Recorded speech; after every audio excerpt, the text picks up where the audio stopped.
T-Rev, so we'll call him that as well, and he joins us now. People get killed for other stupid choices. Standing up for the families that took a loss. This something that we find important. Rap game strong, chest up. Little homie, keep your head up. You can be whatever you want. Get rid of the fake and it will let up.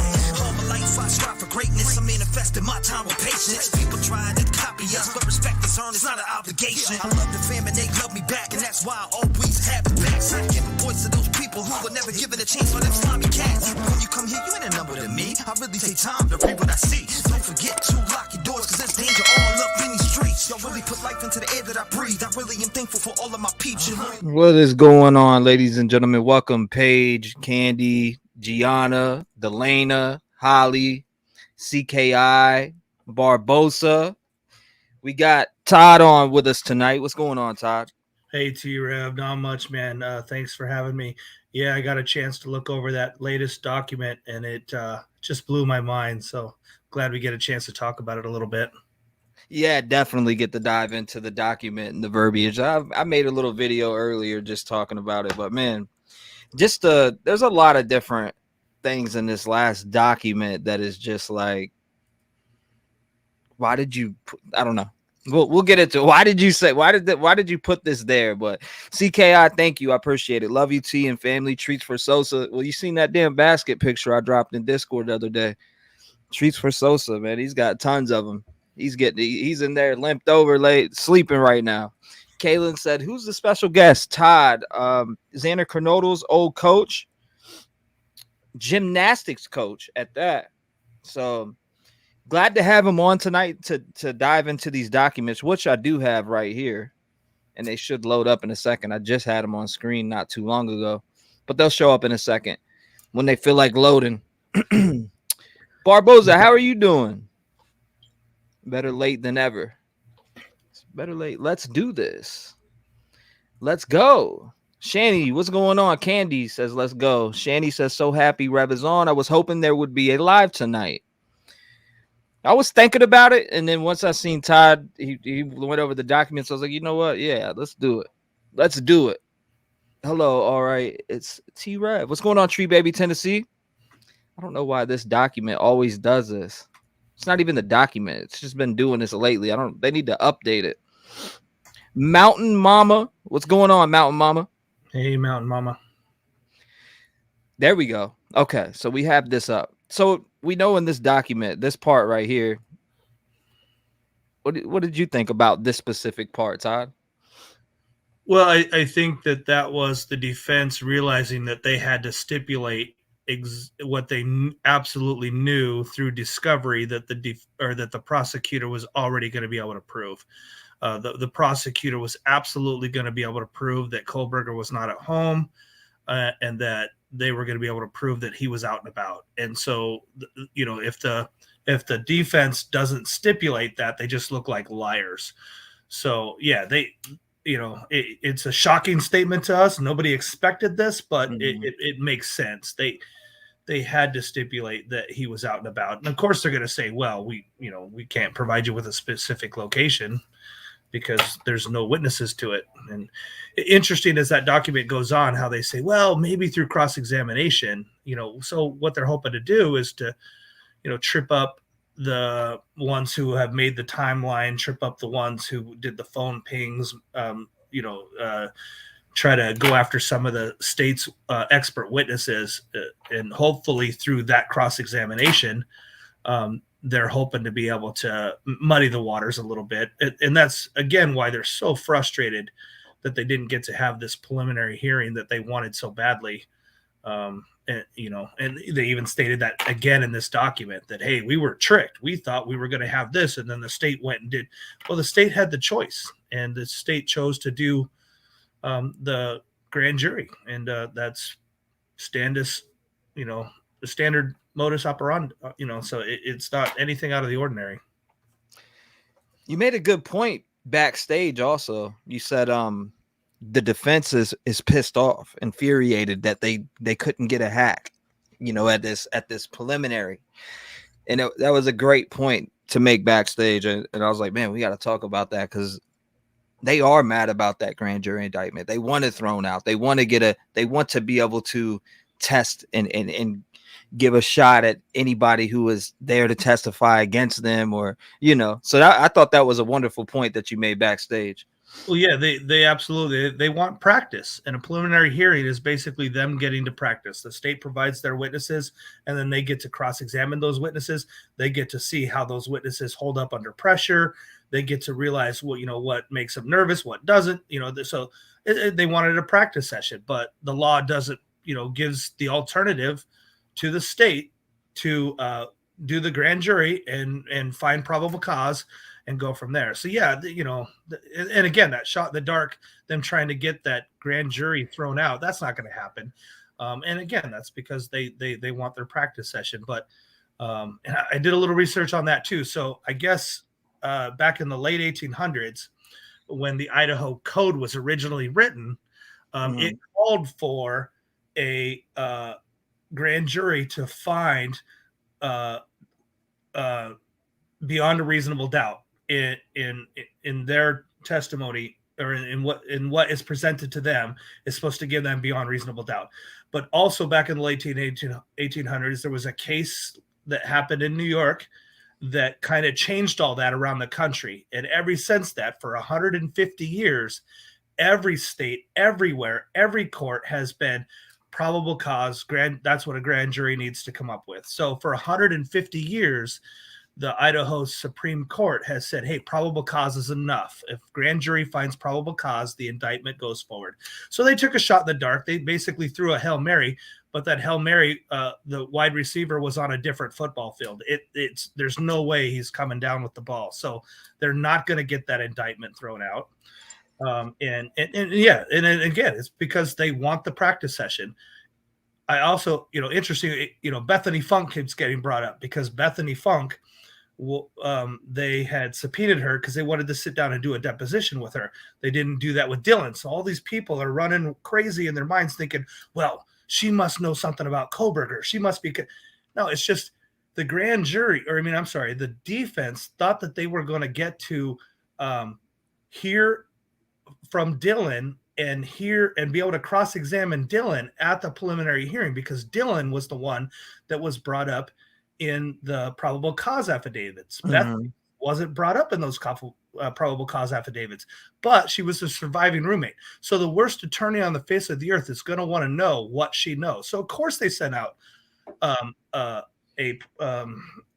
anyway, they wanted. And they made it sound like exculpatory evidence, right. like they wanted to sit down and depose her to find out what she knew. It's not because Kohberger was connected to her. She was, but yeah, as soon as that request was set out, the internet went crazy thinking, oh, Bethany must be connected to Kohberger. No, it's because every defense attorney would want to know what a surviving roommate knows. But an interesting thing about that, when it did come out, because it showed her as a material witness, and a material witness is a witness whose evidence is likely to be sufficiently important to influence the outcome of a trial. So what does Bethany Funk know that is going to, sufficiently importantly influence the outcome of a trial? What is it going to be that she know? Like, what did she see? She, like, to me, that just for some reason speaks volumes to me, because it says that, to me, in my head, it says that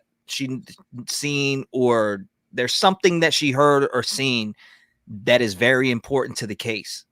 Yeah, I think she was a material witness for one reason and one reason only. She lived in that house and she was there when the murders happened and she survived.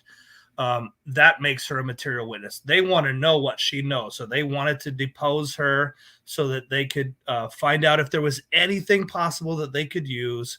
And they still will get their opportunity to through discovery. If she's been interviewed by the police, the defense has those documents. They know that kind of stuff, and they can call her as a witness at the trial, which no doubt, if they think that there's something that she can offer, they'll do. But yeah, again, there's no attorney, a defense attorney anywhere that would not want to know what Bethany knows. And so, of course, they're going to try to sit down with her. So you're right. So,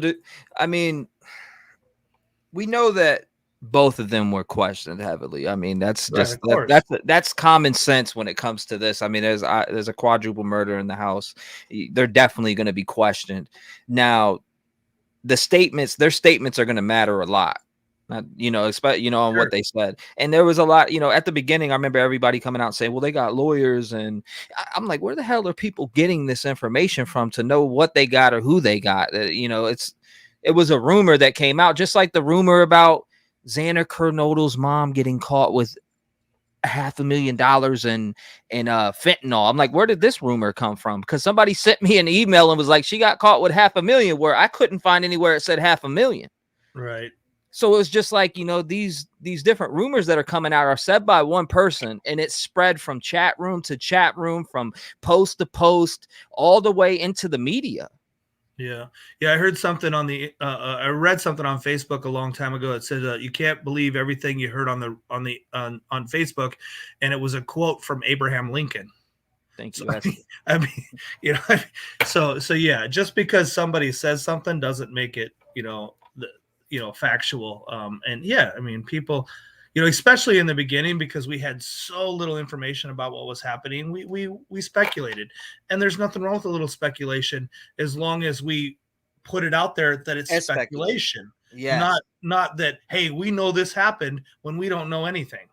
Right. Like, I speculate when I say, right. I like to say I'm speculating when I'm speculating, right, because people will take your word as fact, and they will run it, and it will be all over the place. And then people will be like, well, he said this. If you don't add speculation to the end of that, they will run with it as a fact. And that's why I think it's very important for anyone that is talking about the case that if you're adding in speculation, let people know it's speculation, because it can jump quick. So for instance, I don't know if you know who JLR Investigates is, but I do. Yes. He posted, and thank you, Esther. I appreciate you. He posted on, what was it, Twitter. He said this, and I'm like, it hit my mind. And I seen one other person post it too that's in the media. They said specifically, word for word, it's going to be messed up when it's revealed that Bethany and Dylan were texting each other during the murders. Now, I just remembered that, and remember when I seen it, that's the first person I seen it from was JLR, but I also seen another news reporter that I started following when she was at the courthouse, but she said it also, but in different terms. But where did they get that from? Yeah. That's what I'm curious about. Where'd that come from? As far as I know, Bethany and Dylan haven't said a word to anybody anywhere. So where did they get that from? Unless it leaked from law enforcement. But I mean, it would make sense if one of them was scared, is texting the other, hey, I heard something weird. Do you know what's going on? No, I don't know what's going on, but I'm not going out there. I'm staying down here. I mean, who knows? It would make sense that a couple of young girls that wasn't sure what was going on would be texting back and forth. So, but yeah, as far as knowing that for certain, I haven't seen any official statement from Bethany or Dylan anywhere. So I don't know. There was another interesting thing in this document that the prosecution was bringing out. Basically, I think it's the top paragraph that you have displayed. Can you scroll up on that a little bit? Oh yeah. But, we can scroll right on in. Which one? What part? Yeah, no, you just passed it. It was the one in this one right here. I think is So basically, it was talking about how the state was saying, hey, you have to disclose to us the alibi and any cooperative type witnesses so that we have an opportunity. That was the last document that the state said. They said, hey, your alibi doesn't make sense. You need, by law, you have to do this. And then they quote all these different case laws that show, hey, normally that would be the case. They stipulate that in here. But then they go on to say, but in certain circumstances, if we find out information as we go along, then the court should allow that in. Well, of course, the court will allow that in. What the state is saying is, if you're going to give us an alibi and you have that in place and you have witnesses to that, you are legally required to give that to us so that we can properly vet it. We can make sure that your cooperating witnesses are, legit. They don't have an ulterior motive, whatever. The state has that right legally to have that information.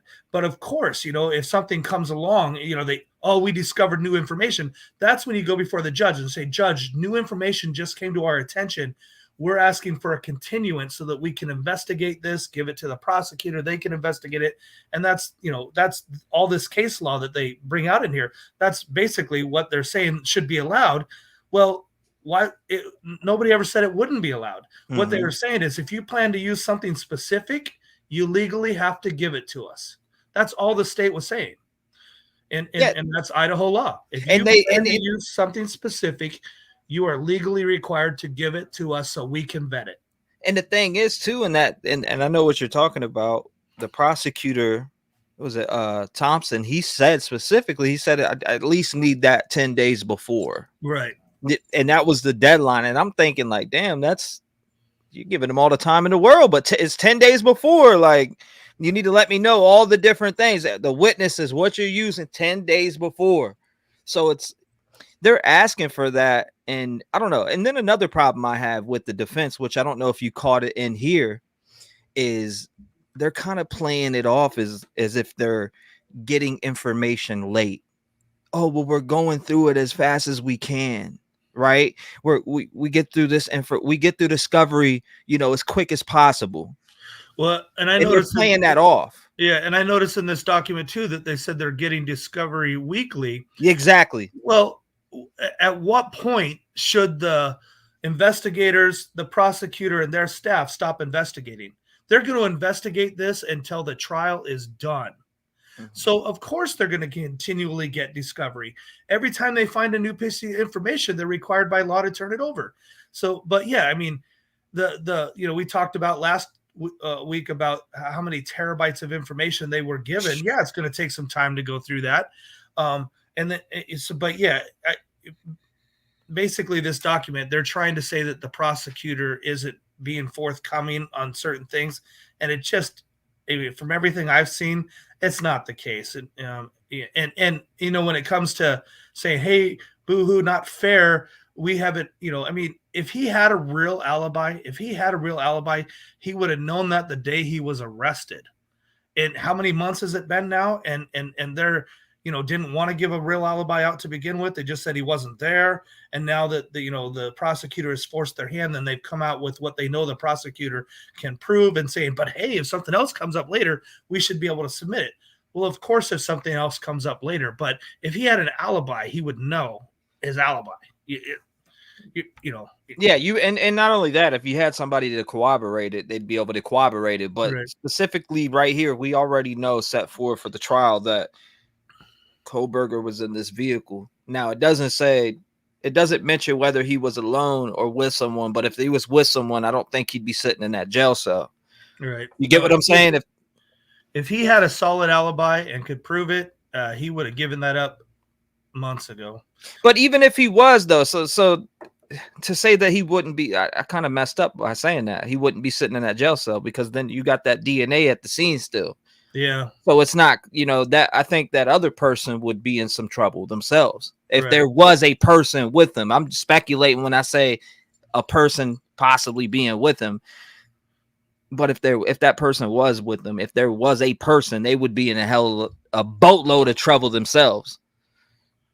His DNA is at the scene of a murder. I mean, and I'm glad you brought up that DNA too, because we never had a chance to talk about it, but there was a document a while ago where the defense was saying, hey, the two other people with the DNA. Well, that wasn't, that house on King Road had probably hundreds of DNA stuff left behind, because they threw some parties there, as college kids do. But the two DNA strands they're talking about is what they used from the knife sheath to find him as a suspect. One of the things they used to find him as a suspect. So somebody in his family lineage because his DNA was not in CODIS. It wasn't in the FBI's database, evidently because he's never been caught for doing a murder in the past or other crime in the past that would have put it into CODIS. So the way that they traced it to Kohberger, that DNA they found on the knife sheath, was going to someplace like Ancestry.com or one of the other type of places. And evidently two of his close relatives, close cousin, brother, somebody has submitted DNA to one of those type of websites. and that helped them to identify a family. And then they were able to use some of the other evidence, the Hyundai, the phone pings, that kind of stuff.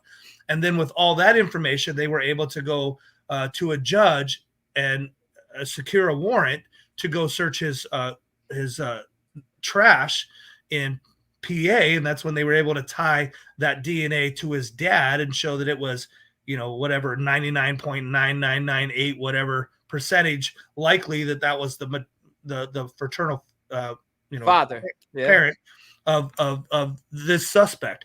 And then once they made the arrest based on all that information, then they were able to swab him through a properly obtained search warrant. And I guarantee at court they'll be able to show for certainty that that's his DNA and not two family members. Again, what the defense was trying to do was muddy the waters. Hey, what about these two other people that it possibly could have been?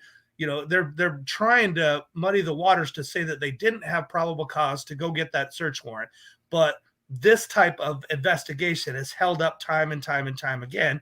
And it's a shot in the dark. It's throwing a Hail Mary. But again, your wide receiver is on vacation. He's not going to catch that. It's just the defense doing what they need to do. They're trying as hard as they can to confuse the situation. Now, I think they're going to have, somebody made a great point in chat earlier. I think it was Annette. She said specifically, I think a presentation will be done about them getting the years wrong on the Elantra. So I thought that was a great point. I think they probably will do that. They're going to do everything that they possibly can. Right. They're going to use every resource that they possibly can. And they'll try to use that to their advantage. But as we pulled up before on this live, what the different Elantra years look like, and it don't really look that much of a difference between 2012 or 2011 through 2015. No, if you're sitting there, if you're sitting there as an expert and with both cars right there and the sun's out and you're not looking through grainy video at night when it's blurry and it's not even the camera's using the infrared mode, and we know how the image changes with that.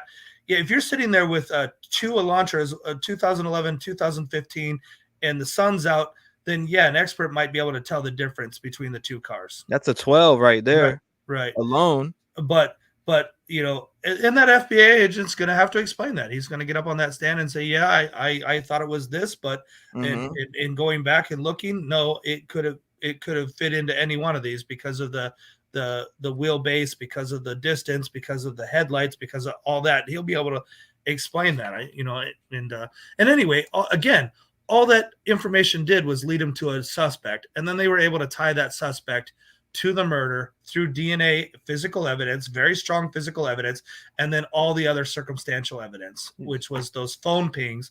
Who in the world is turning their phone off at 2:00 in the morning and turning it back on after 4 while they're out driving around? I mean, come on. Somebody said, this was brought up earlier, not today in general, but earlier within days of him being arrested, that his phone or something connected to the Wi-Fi, but I forget exactly where that came from. I'm trying to remember where it came from. Yeah, I've heard that too, speculated on different news outlets and stuff like that, but I've never seen it in a document, so I don't know. I don't give it a lot of weight. But investigated. I'm trying to remember where it came from. The following month, news broke. Okay, that was that. I can't find anything on it, but I remember it coming out, and that was. I've never was able to verify it. I've never seen it in documents, which, like I said, I've looked through every document that's on the actual document website, the Idaho.gov website.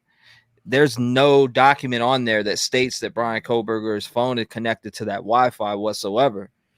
Was in the PCA that Bethany and Dylan texted each other? No, it wasn't. It was the only thing in there about. I don't think Bethany was brought up at all in the probable cause affidavit. And, I don't have a photographic memory, but I have a really good memory. When I read a document, I remember things.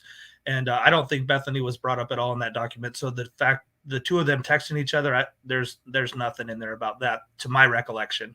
That would have to come from somebody who's working the case if it did get out. Right. You know what I'm saying? Like that would have to be with somebody that's dealing with those documents all the time that would be very knowledgeable to about the case in general. So if it did leaked out like that, that would be pretty insane. Or, unfortunately, sometimes, a source is just simply wrong. A news source, somebody can tell a news reporter something and they can use that person as a source, and they could, that doesn't, that's why I really, if I see it in a document, then I'm good with that. But if I hear it, I take it with a grain of salt. What's going on, Tammy? Welcome. Thank you, guys. Let's see. What do we got here? Thank you, T-Rev and Todd, for blessing us with the Sunday Night Live. Lollipop says hi, T and Todd. Wondering how our little Harmony is doing. She must mean Journey. Yeah, Journey. Journey's doing well. The fall practice schedule starts tomorrow. They just had a week off to get ready for school. But yeah, she's progressing right along, and I anticipate her having a really successful gymnastics season thanks to the Rev Gang family for their support of our fundraising efforts. Yeah, I'm going to talk about that on when I go on the Paramount documentary that's coming out, which people have no idea what it's about, but I'll give a small detail. It's about Sleuth, and it's obviously about the Idaho case, but it's about Sleuth on the Idaho case. So that's about all I'll give out, but I'll definitely be talking about that during when I go on the Paramount documentary. Thank you, by the way, Lollipop. He's loving this. He knows he's toast. He's gonna write a book. Watch that crazy sick fuck. Damn. Shanny. Yeah, he certainly I think he enjoys the attention, although yeah, crazy stuff. Did I miss something? Prayers for Puff Puff. I don't know what's going on. I think I might have missed the comment. Hi, T-Rev, Monday morning in Australia. Hey, everyone. Welcome. What's going on? Real and undisclosable. So another thing. Let's jump more into this document. Corroboration of Bryan Kohberger not being at 1122 King may be brought out through cross-examination of the state's witnesses. So, yeah. I mean, what are you insinuating there? Yeah, I think what that means is that, and again, that's one of the reasons that they're so upset that they didn't get the preliminary hearing they so desperately wanted. They wanted to hear these expert witnesses. They wanted to be able to cross-examine them. They wanted to see exactly what, how this information was going to be presented. They know the information that the prosecutor has because that has to come through discovery. So the prosecutor isn't going to have anybody say anything that they aren't aware of. But through a preliminary hearing, they get to see how it's going to be presented, and then they get to practice cross-examining, take notes. Okay, that didn't work. When we come back at them again at the trial, we can go at them this direction. So, yeah, I think what they're hoping with that is, corroboration may – it doesn't say it will be. It says it may be brought out through cross-examination of state's witnesses. So maybe we can trip up the FBI agent who was the one that did the phone pings. Maybe we can – maybe we can get them to say he was somewhere else other than where they think he was. And then, I think it goes on to say too, that through expert testimony too. So they're hoping to find some experts that can refute some of what the state is going to say. And again, they would know what the state was going to say more so. I mean, the state's not going to bring everything out in a preliminary hearing. Again, all that requires is to convince the judge that there's enough reason to hold him over for trial. Same as a grand jury. Grand jury is just enough to convince the jury to hold him over for trial. So they're not going to bring out everything, but the defense would have more with the preliminary hearing as far as the prosecution's strategy than they currently have. Yeah, so I mean, what they missed out on in the preliminary is the defense being able to call their own witnesses to testify, and they would be subjective to cross-examination also in a preliminary hearing. It kind of almost is the same way as a full-fledged trial, depending on what kind of case it is, really. But the prosecution and defense also have the right to introduce their own evidence at the preliminary hearing, but there is not one, and that's what they're pissed off about. Right. Well, and again, I think that's why, people are like, oh, well, they subpoenaed Bethany, but not Dylan. Well, when they subpoenaed Bethany, they were still under the impression that this was going to go to a preliminary hearing. So Dylan was going to get on the stand because she was all over that probable cause affidavit. So she was going to get on the stand, and they knew they would have a chance to cross-examine her. Bethany wasn't mentioned in that PCA, so they wanted to know what she knew. So that's why, again, they wanted to depose her. I mean, and let's jump into the it factor of it, or the factor of what information you would have to know to just be able to go into this house and do what you've allegedly done in within 10 to 12 minutes. What you would have to know your way around this house, Todd. Come on, you would have to have went in there at some point. I don't care if that back door was unlocked and you slipped in and stalked while they were sleeping and you watched for months. There's the knowledge was there for this crime. This person knew where and what he wanted to do. It's just, that's how I'm seeing it. You go in and get this done within 10 to 12 minutes. You got to know your way around here, Todd. You have to. And that probable cause affidavit stated that he had been in that area before. So no doubt he had watched, he had looked over that house, watched that house. And, I think we showed on your show before that you can go to some of these realtor websites and you can find the layout of that house. Yeah. And that's why we have these 3D models that are coming out. Nobody's released that to us. It's because people have been able to go to these realtor websites and put together these 3D models.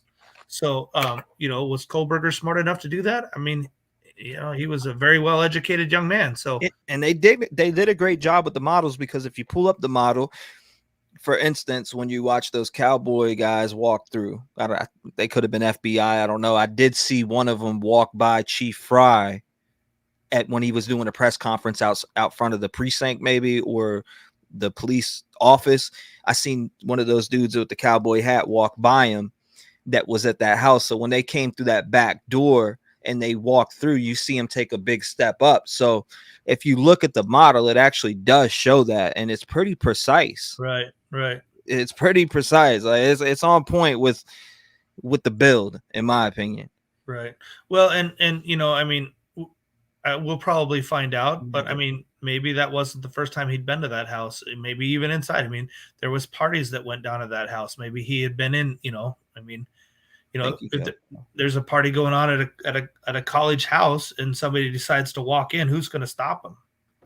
So yeah. So I don't know. There's definitely ways that he could have known his way around that house, but I mean, 10 to 12 minutes when your intent is committing these homicides, that's a lot of time. That's plenty of time to and so I don't know, maybe the reason that Dylan and Bethany are alive today is because he didn't know the house is that so well. They're saying, everybody's saying that Steve said it on the show, and like I said, I've heard it somewhere. I just couldn't remember because there's so much information with this case. A lot of people are saying that Steve said.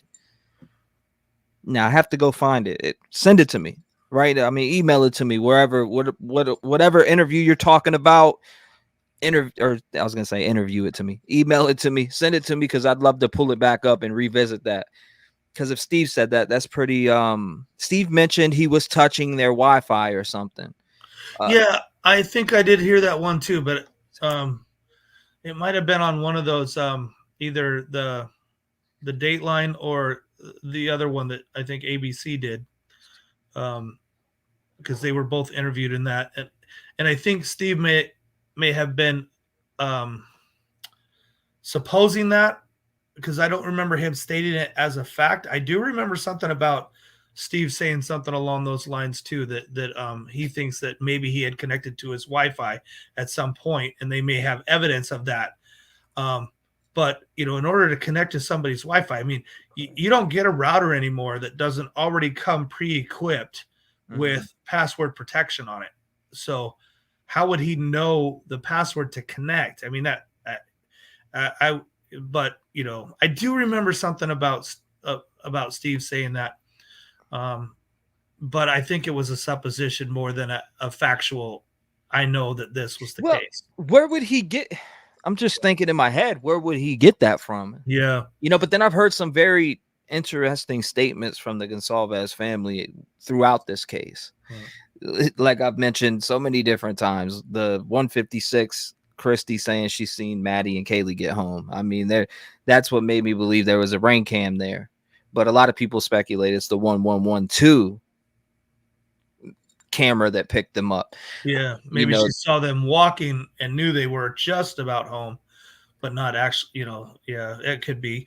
Yeah, I don't know. I feel for those two, I can't imagine the pain that they're going through. And thank you, and they're very passionate people. The Gonsalves family, very passionate and understandably so in this circumstance. Tell her we're rooting for her 120%. I'm pretty sure Lollipop's talking about Journey. Oh, go Journey. Congratulations. Let me see what else we got. Great to see someone who really cared for a victim rather than psychopaths who are seeking attention, clicks, or whatever, says Robert. Thanks. Shout out to you, Robert.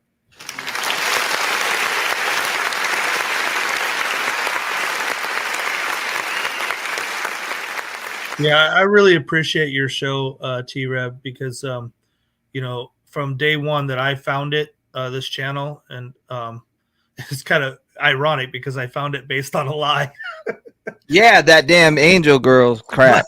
But I found it, and I really appreciate how you approach this case because I've been, I follow some of the memorial Instagram pages and stuff like that because I like to see daily reminders of Xana and the other victims as well. And, and I've been trying to keep up with the case, and I just appreciate the way you approach this case. You have good discussion with all your guests and with your through your chat and your phone calls based on the documents. And when somebody gets on, I've seen you do it. When somebody gets on your show and starts talking BS, you call it for what it is. You say BS. I don't believe. And so, I appreciate. That's why I love this channel. I love watching your shows. I usually catch them in the morning while I'm working, and because I want to keep up with this case. Somebody that I loved very much was taken, and I'm going to follow this thing to its conclusion. And I appreciate having a channel where I can listen to and participate in discussion where you're keeping it real. You're not trying to drive clicks to your channel with just crazy suppositions that are way out of this world, like some of these channels I've seen. And I won't listen to that stuff. If there's a channel out there, a creator out there who's putting out just outlandish stuff to try to drive traffic, I block them. I'm not going to give them my clicks. I'm not going to give them my attention. Well, I used to cover a lot of different stuff. So I'd have people call in from Pullman, right? Like this one, what was her name? They called her Mom Bomb, and she called in and she had like this different story about Brent Kopeka and how it was all weird. I don't know what she was insinuating, but I had a lot of, like, I'd say about 6 months ago, 5-6 months ago, there was just a lot of people around that were calling in. They said they were from Pullman, or they said they're from here and there, and they heard all these different things, but they could never produce receipts for anything that they were talking about. And at some point I just was overhearing it. I'm overhearing about somebody saying they have all this information but yet cannot produce a receipt for the information they're saying they have against this case of multiple people being involved. But yet they're in chat constantly writing to everybody and riling the whole entire chat up by saying they have receipts, but will never produce them. Right. So, I got so friggin' tired of it that I just was like, get out of here. I'm sick of it. Like, I get it. You can have all the opinions you want, but once you start saying you have receipts on this case and that insinuates other people, or you're flat out, this person was flat out saying specifically that they know for a fact others were involved and they have the receipts to prove it, and that Christy Gonsalves was a money launderer, and they had all these different, that's shit I was hearing. I just got so sick of it, Todd, because I was like, all right, I'm over it. Produce the receipts or just get the hell away from me. Right. And that's what I appreciate about you, because you'll call that stuff out for what it is. Prove it or go away. Don't just say something outlandish. Back it up with tangible information, and then we'll discuss it. You've said I'm open to discussion as long as it's based on something. And so again, I've been around YouTube and found some of these other creators, and they feed on that outlandish stuff because they think it'll get people excited. And I think that's why we have such a ridiculous following of people that are supporting perpetrator over victims, is because of these types of sites. And I just appreciate the fact that you are not that anyway, mad respect for you, brother. I try to keep it that way. I mean, at first, I remember when I first started covering this case, there was nobody arrested. And like I said, I was on for 8 to 12 to 11 hours. I was coming on twice a day, taking phone calls day and night. Even had one phone call where they thought it was Bryan. And somebody on Twitter made it blow up. But I mean, we were covering this daily from 6 a.m. all the way to mid-evening.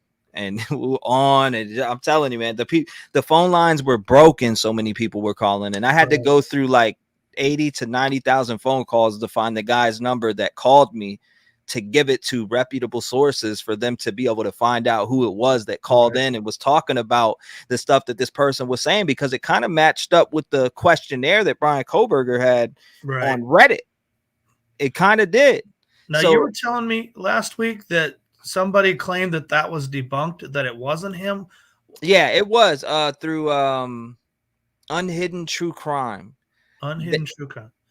Yeah, they are. If you look at them, they're Unhidden True Crime. Allegedly found the person, and it does sound like him. And he's on there, and he's talking, and he's like F T-Rev and blah blah blah. But the fact of the matter is that I didn't even make that clip go viral. Other creators took it, put it on Twitter, and dude, I looked and it had 500,000 views, and I was like, "What the hell is going on?" Well, the day Bryan got arrested, and everybody was debating and taking voice clips from Kohberger and putting it next to this one, and we're like, that's him. Even his best friend came forward, right, and said that's 100% Bryan Kohberger, one of his really good friends. I know first time I heard that, I was convinced. I mean, first off, the crazy stuff he was saying, and then the voice does sound similar to what we've heard from Bryan, through when he got pulled over a couple times and that kind of stuff. So I mean, and man, if it wasn't Bryan, that guy was still really weird, because that was some crazy stuff. So well, he's on that live, allegedly, that person, and they was kind of mad, but I was mad too. I was like, if you're not gonna cut, you got millions of people thinking that you are the guy. You're not. And I've sat on this live and said, you can clear your name now, we could just take this out and people can stop saying this, because I didn't even make this shit blow up in the first place. I just took the phone call and happened to be the person that took the phone call. But other creators that took it that day when Bryan got arrested and I was in live, there was 5,000 people viewing this live while I was sitting here taking phone calls. And one of my mods at the time, Danny Van Sickle, said, pull up the call from December 15th that you got. So I went back and played it, and everybody was like, that's the killer. And they were going crazy. I was like, I didn't say that's the killer, damn it. I was like, it might be. I have no idea.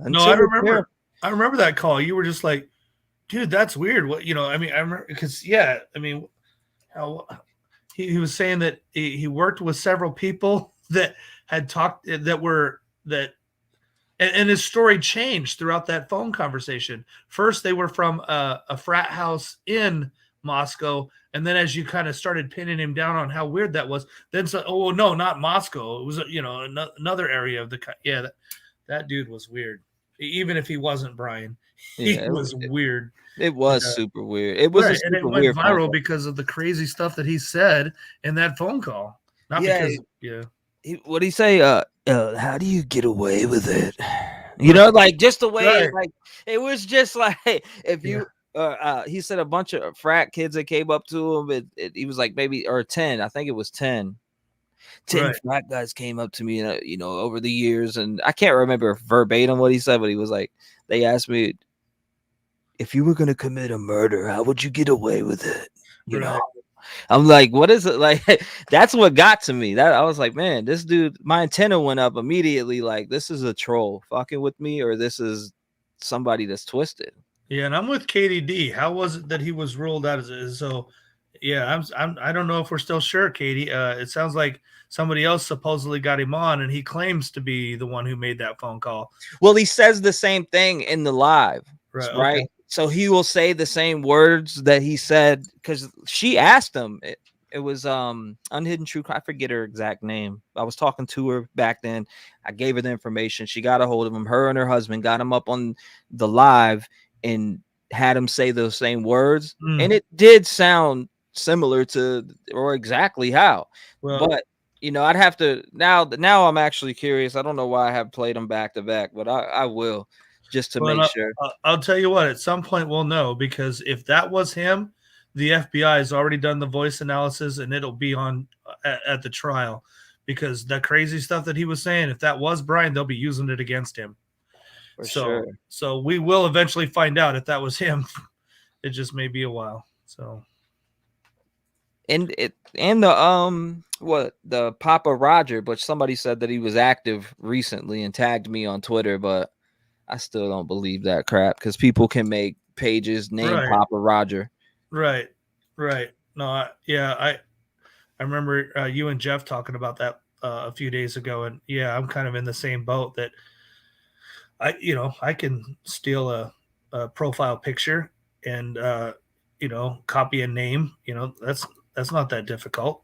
I mean, people do that all the time. How many times have you got a friend request for somebody you were already a friend with, and it turned out to be they just stole all their information and was trying to set you up for, oh, hey, look how I made millions overnight. Yeah, so. Well, did you see I sent you that email that this person named right below us right now, Secret Twist Kim, right?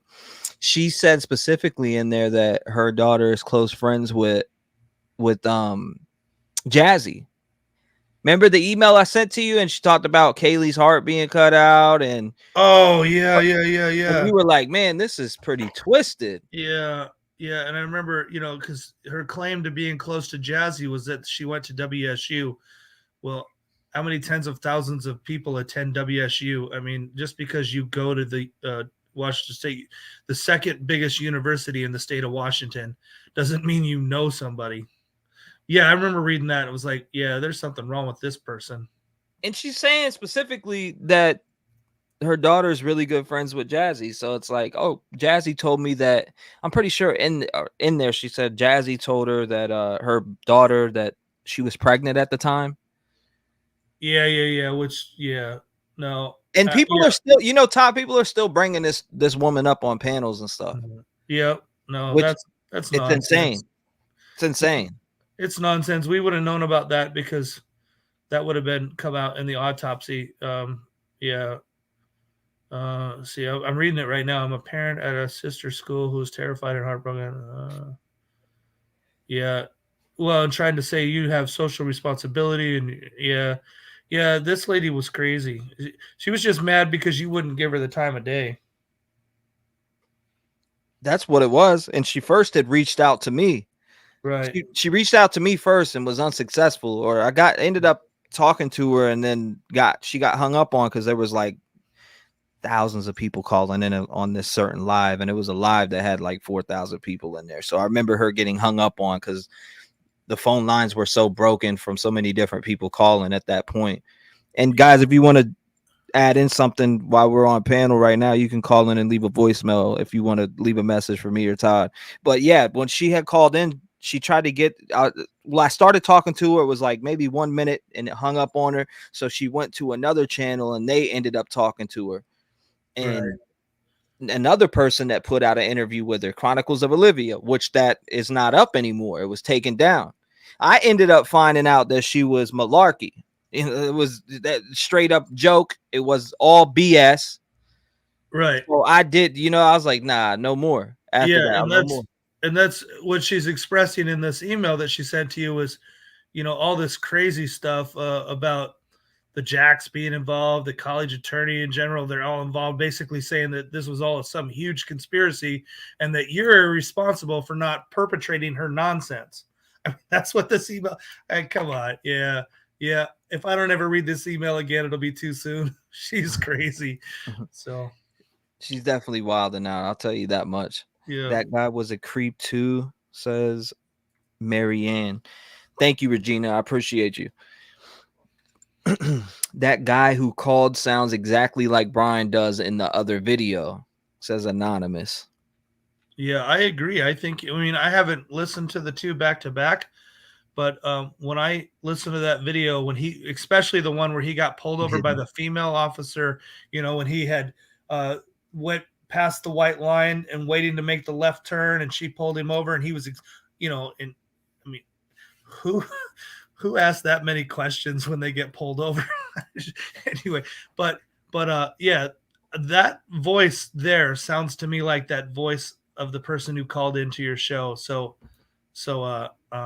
yeah, I don't know, but yeah, like I said, if it was him, that recording will be used against him in court. There's no doubt in my mind, because of the stuff he said in that recording. If that was Kohberger, the FBI, I know you sent it to them. I guarantee they've analyzed it. And if it was him, that recording will be used against him in court. Hey, what is this? You were saying this crazy stuff that lined up with this, and this. Explain it. And of course the defense isn't going to have an explanation for that craziness. But I have a video. Where's it at? I'll pull it up where somebody actually lined it up perfectly. Okay. Yeah, I'd love to hear that. They lined it up perfectly with let me see if I can find it real quick. They lined it up perfectly with I'm trying to remember the exact video or voice analysis that they used. They used the one from the barbershop with Bryan. That's what they used. And people were like, that's him. That's him. I swear. That's him. And it was the talk of town. I mean, people were just hitting me up like crazy about it. I'm like, I'm not sure, but if his best friend is saying it is, then I got to think it is too. All right. I don't got it. I think it is him. If that is said by one of his best friends or friends that was around him all the time when he lived in Pennsylvania. So yeah. Yeah. A best friend like that is going to recognize voice inflections. They're going to recognize the characteristics of the way they talk, that kind of stuff. So yeah. But yeah, I'd be interested in hearing that video if you got that handy. Oh yeah, I got it handy. I'm about to find it right about. Let's go back one more. It should be right here. Yep. This one right here. Here it is. Okay, I found it. Now somebody made this. Let's listen to it.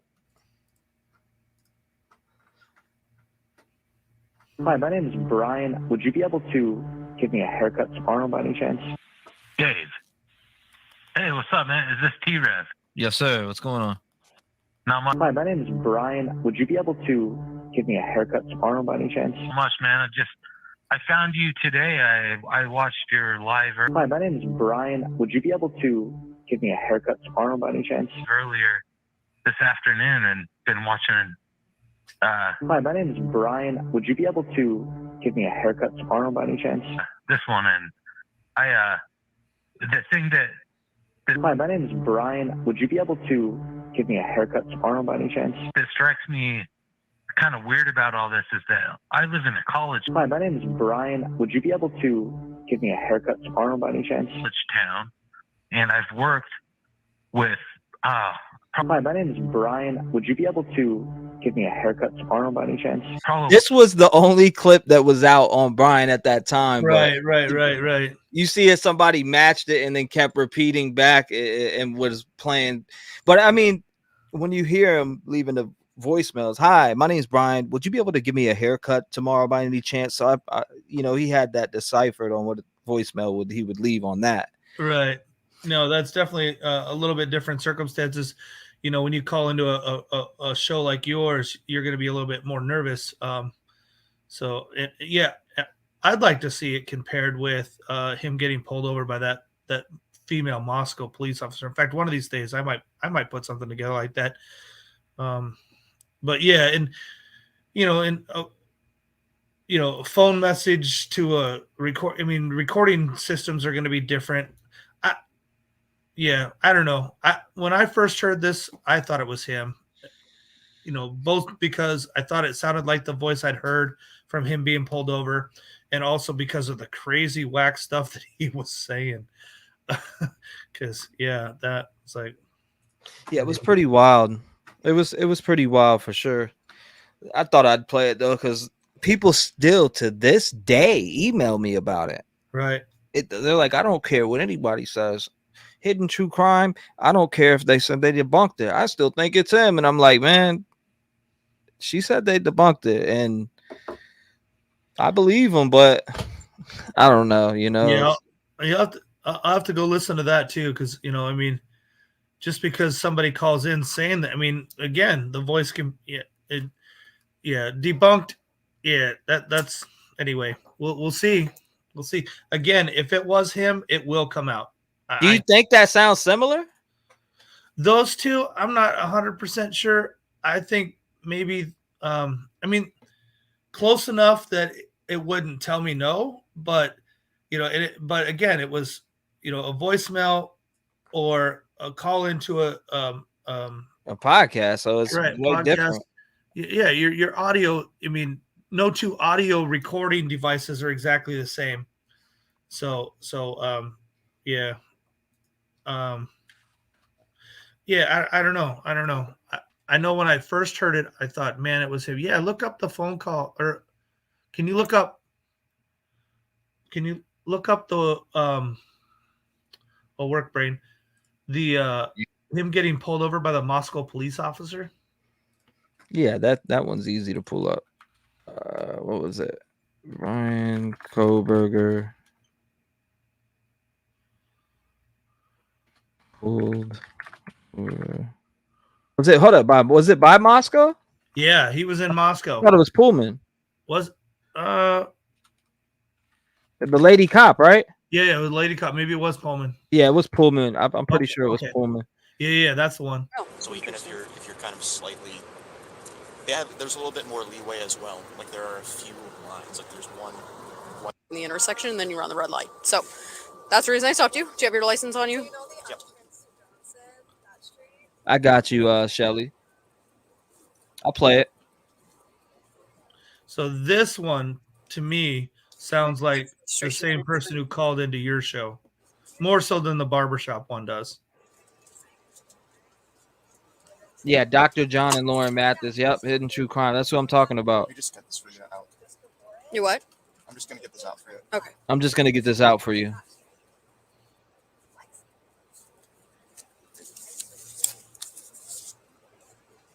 We could pull up to where he's talking more. Made a right. They didn't have their signal on, so I wasn't sure if they were just waiting. Mm-hmm. Yeah, so I would just advise just don't enter the intersection until you can go, so you don't get stuck. Most replayed. But in that situation, the best thing to do then would be back up. So in that situation, the best thing would do to be back. You worked with 5 or 6, and the one thing that every single one of them I feel like has asked me is, if you were going to kill somebody, how would you get away with it? And ask, and maybe somebody took that question too literally and too seriously as a way to prove themselves. And what state are you in? I'm in Utah. So, I mean, you can't give up the identity of anybody who asks you that. You don't think that's important to the families that need justice? That these people well, that no, could be there? I worked with these people. This is probably 10 years ago. I'm not trying to say that I know the literal people. This is more of a me kind of scrutinizing the culture of secret societies or whatever, fraternities, like this club mentality, I don't know if there's a best thing to do in that situation, because you're either going to back up into somebody or you're going to run a red light. So, or you're going to be sitting in an intersection. Yeah. There's not really a great option there.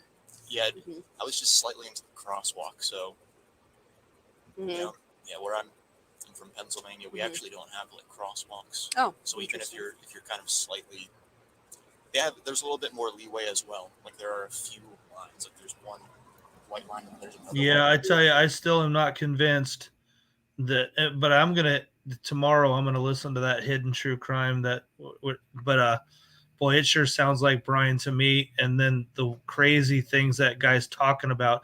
And his story changed. Originally, he had recently talked to these guys, but then when you were starting to pin him down on, well, why can't you give us names? Then it was 10 years ago. You know, I mean, it's just that guy's story. You know, I got it right here. Here it is, right here. Questions like that. Okay. It's I'll pull it up. All right, hold on. Let's go back. ask questions like that. It's not an uncommon And you for anything. Everybody's so. Yeah, Julie Holden Here it is is, stating right that here. they'd love to know why you made some crazy comments about like 10 Sigma Chi members asking how to commit the perfect murder. You know, we can't share again what this person stated. Thank you, Doc. to I'll us, pull it up, but Doc Terry. we can ask Demo ourselves. So we're gonna invite Demo on right now. Thank you, Doc Terry. Hello, Demo. Hello. This is the big reveal. You are the caller that everybody's been speculating about for the last 2 months. Thanks for joining us. will the real Demo please stand up?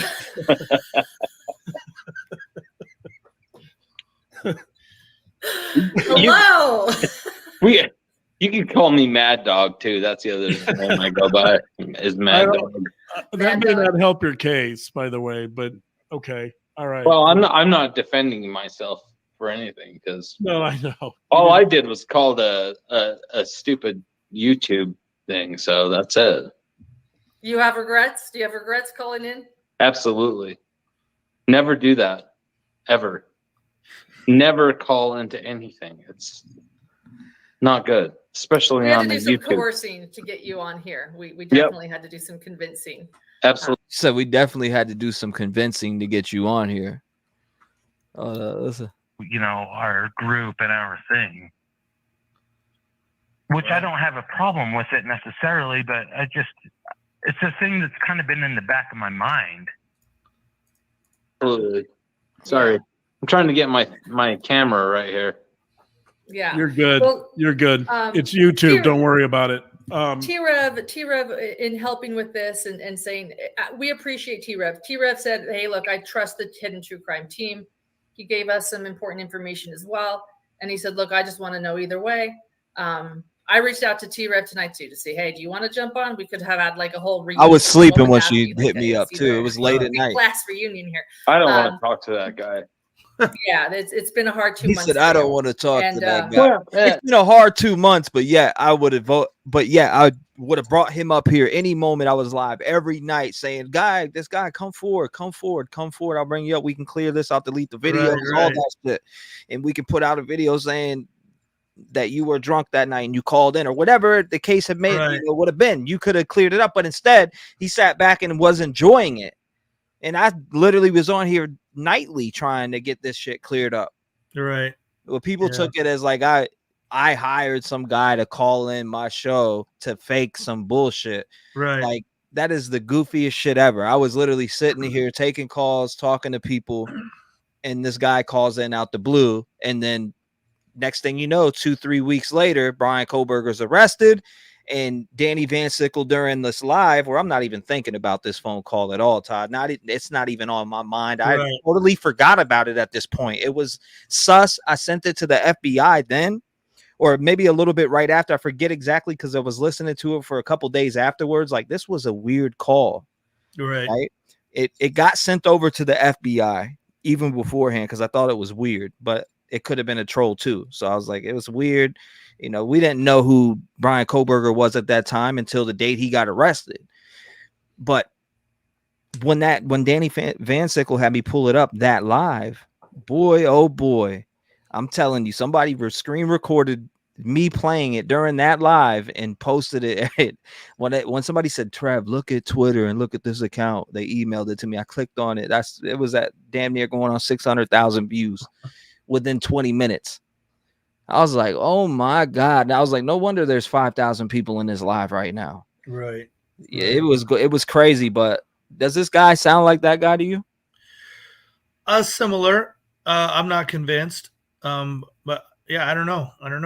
In this live, he says, I don't know if you got to get away with it. He says it in here. Yeah. So I want to hear that part. It's not been hard. It's just like he's he's up to no good. So it's yeah, not into it. Could you talk a little bit about Michelle Mount, 7 months? That call? Could you talk about a little bit about your interest in calling in? Mm-hmm. Okay. Sure. Yeah. Okay. So earlier in the day, I was watching stuff on my phone about the Moscow murders. Thank you, Charlie. And I came across T-Rev, and like he had people calling in, and he seemed like he was pretty cool. And I was like, oh, that's pretty cool. Great. And then I went about my day and did some stuff. And then later in the night, I was hanging out at my house and drinking some beers, and his channel came up again. And then it seemed like not much was going on, so I called in. That was it. Katie, I got you. So basically, the call that has people all up in arms was just a dude hanging out at his house, having some beers, going, I wonder if this is why this happened. That was it. Yeah. Well, I give you credit. You had some good insights into the case. So the call was interesting. I think part of the problem was that your call was interesting enough that people took it seriously. So I'm trying to get my camera right here. Well, honestly, I was embarrassed about my insights, to be honest with you. It was like, well, it seemed kind of silly. So. Yeah. Tell us, well, I'm going to ask you questions and you just answer what you want. You can say, I don't want to answer that. But we talked earlier today and you sort of shared what you were trying to convey on the phone to him. Do you want to explain? Well, his Bryan Kohberger's friend, Casey Arntz, who's been on all these different shows, Sadie Katz, she said she put a video up on TikTok saying it was him. It was BK that called. And that's the only reason I started believing it. But I still investigated it all the way back. I mean, I literally sat here for an hour and a half with somebody on the phone and scrolled all the way through every phone call back to that night, found the number and started using my resources that were reaching out to me that could get shit done better than me. I handed it to the resources and they started digging shit up and they got a hold of them. So I gave it to my Discord team that I had at the time there. I was like, man, can we find out who this person is, because people really think this is the guy. And if it's not, we need to clear it up. Nothing. Some people said he responded. Some people were saying that person responded in text messages, but this guy would never come up on the show to clear his name. He wouldn't say, he didn't respond to me. I messaged him so many different times. Nothing. Not one response, but he's responding to other people. I just didn't get it. It was just weird. It was a weird circumstance. And somebody did a test. So we ran a test on my show one day. Or actually, was it on my, I don't know. I remember if we did it live or not, but somebody ran a test, spoofed that same phone number and called me from the same phone number. Spoofed. And you had to pay like $5 to do it. So you could copy any phone number you want to and use that phone number to call anywhere. Yeah. And scammers do that a lot. Scammers will spoof numbers and call you. You think you're getting a call from DirecTV and you have DirecTV because it comes up on your caller ID with the same number. And suddenly you're buying gift cards at the CVS to send to somebody in Nigeria or something. So who knows? This dude's weird, but crazy. Well, hey, Brian, I gotta get up early in the not Brian. What? Brian! Oh my goodness, T-Rev. Sorry, man. Hey, T-Rev. I know how it is. I gotta get up early for work in the morning, but I've enjoyed sitting down as always, and I'll listen to the rest of this show when I get up in the morning. But thank you for having me on again, and thank you to everybody in the chat for all the support, and thank you for your support for Journey. And then T-Rev, just one more time, brother. My heart and my prayer is with you and your family dealing with what's going on with your grandma right now, and hang in there, brother. So thank you, Todd. I appreciate you. Appreciate you coming up. No problem, guys. We'll see you again another time. Yes, sir. God bless you. You have a great night, Todd. You too. Good night. Shout out to Todd. We appreciate him. Shout out to Todd. Shelly said it's also the context of what he said on the call and never got back to you. Yeah, that's what got to me. That's what got to me. The context of the call was definitely pretty weird. And I did get something. I remember saying he said 5 and he said 10 and I said 5. I forget what it was. Or he said 5 and I said 10. One or the other. I haven't listened to it in so long that I can't remember. Afternoon and been watching this one, and I was like, you said 5. No, he really said 10. I forget what it was. Kind of weird about all this is that I live in a college town, and I've worked with probably at least 10 Sigma Chi members, and So you guys think that is the guy from that podcast, correct? I want to see. I'm scrolling down to the bottom. Let me skip by a bunch of crap real quick because I want to see if you guys really think. Because I think it is. I just want to find that part in that podcast where he says the same thing. There was nothing. Yeah, I want to hear that part. I don't. No, I don't know. He's probably. My answer has always been I don't know because, and I want to hear him say it. He's gonna say at that bar. Mm-hmm. Conversations. He goes when people would come into the bar, and sometimes it could be a Sigma Chi person. There is a Sigma Chi chapter near you as well. No, wrong. No, wrong. Okay, tell me. It can be numbered. I'm just saying, like, I must you can do that. With, you can definitely do that. Many, 100%. And I don't want to get scrutinized for my numbers again. Wait, yeah. So I must have worked with at least 1 to 30 Sigma Chi's while I worked at that bar. Mm-hmm.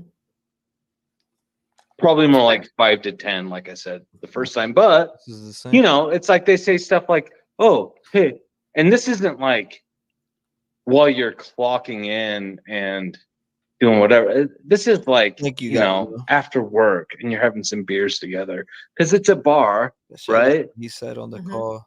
Yeah, exactly. He said on the call he was in Colorado and didn't BK stop in Colorado on the 15th of December. He said that Utah. He said Utah, right? Yeah, Colorado. Yeah, I mean, it was December 15th. The phone call was. You could even go to the live on there. The live is still up to this day, that whole entire live. If you were going to kill somebody, how would you get away with it? There you go. Yeah. There's the exact same. If you were going to kill somebody, how would you get away with it? If you were going to kill somebody, how would you get away with it?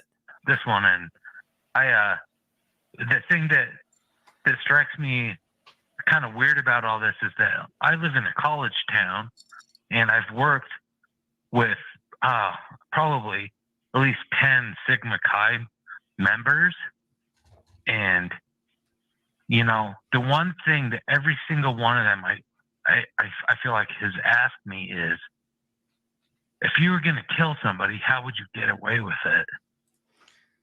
Same, right? I'm hearing the same. How would you get away with it? If you were going to kill somebody, how would you get away with it? Same, though. Thank you, Mark. Appreciate you guys.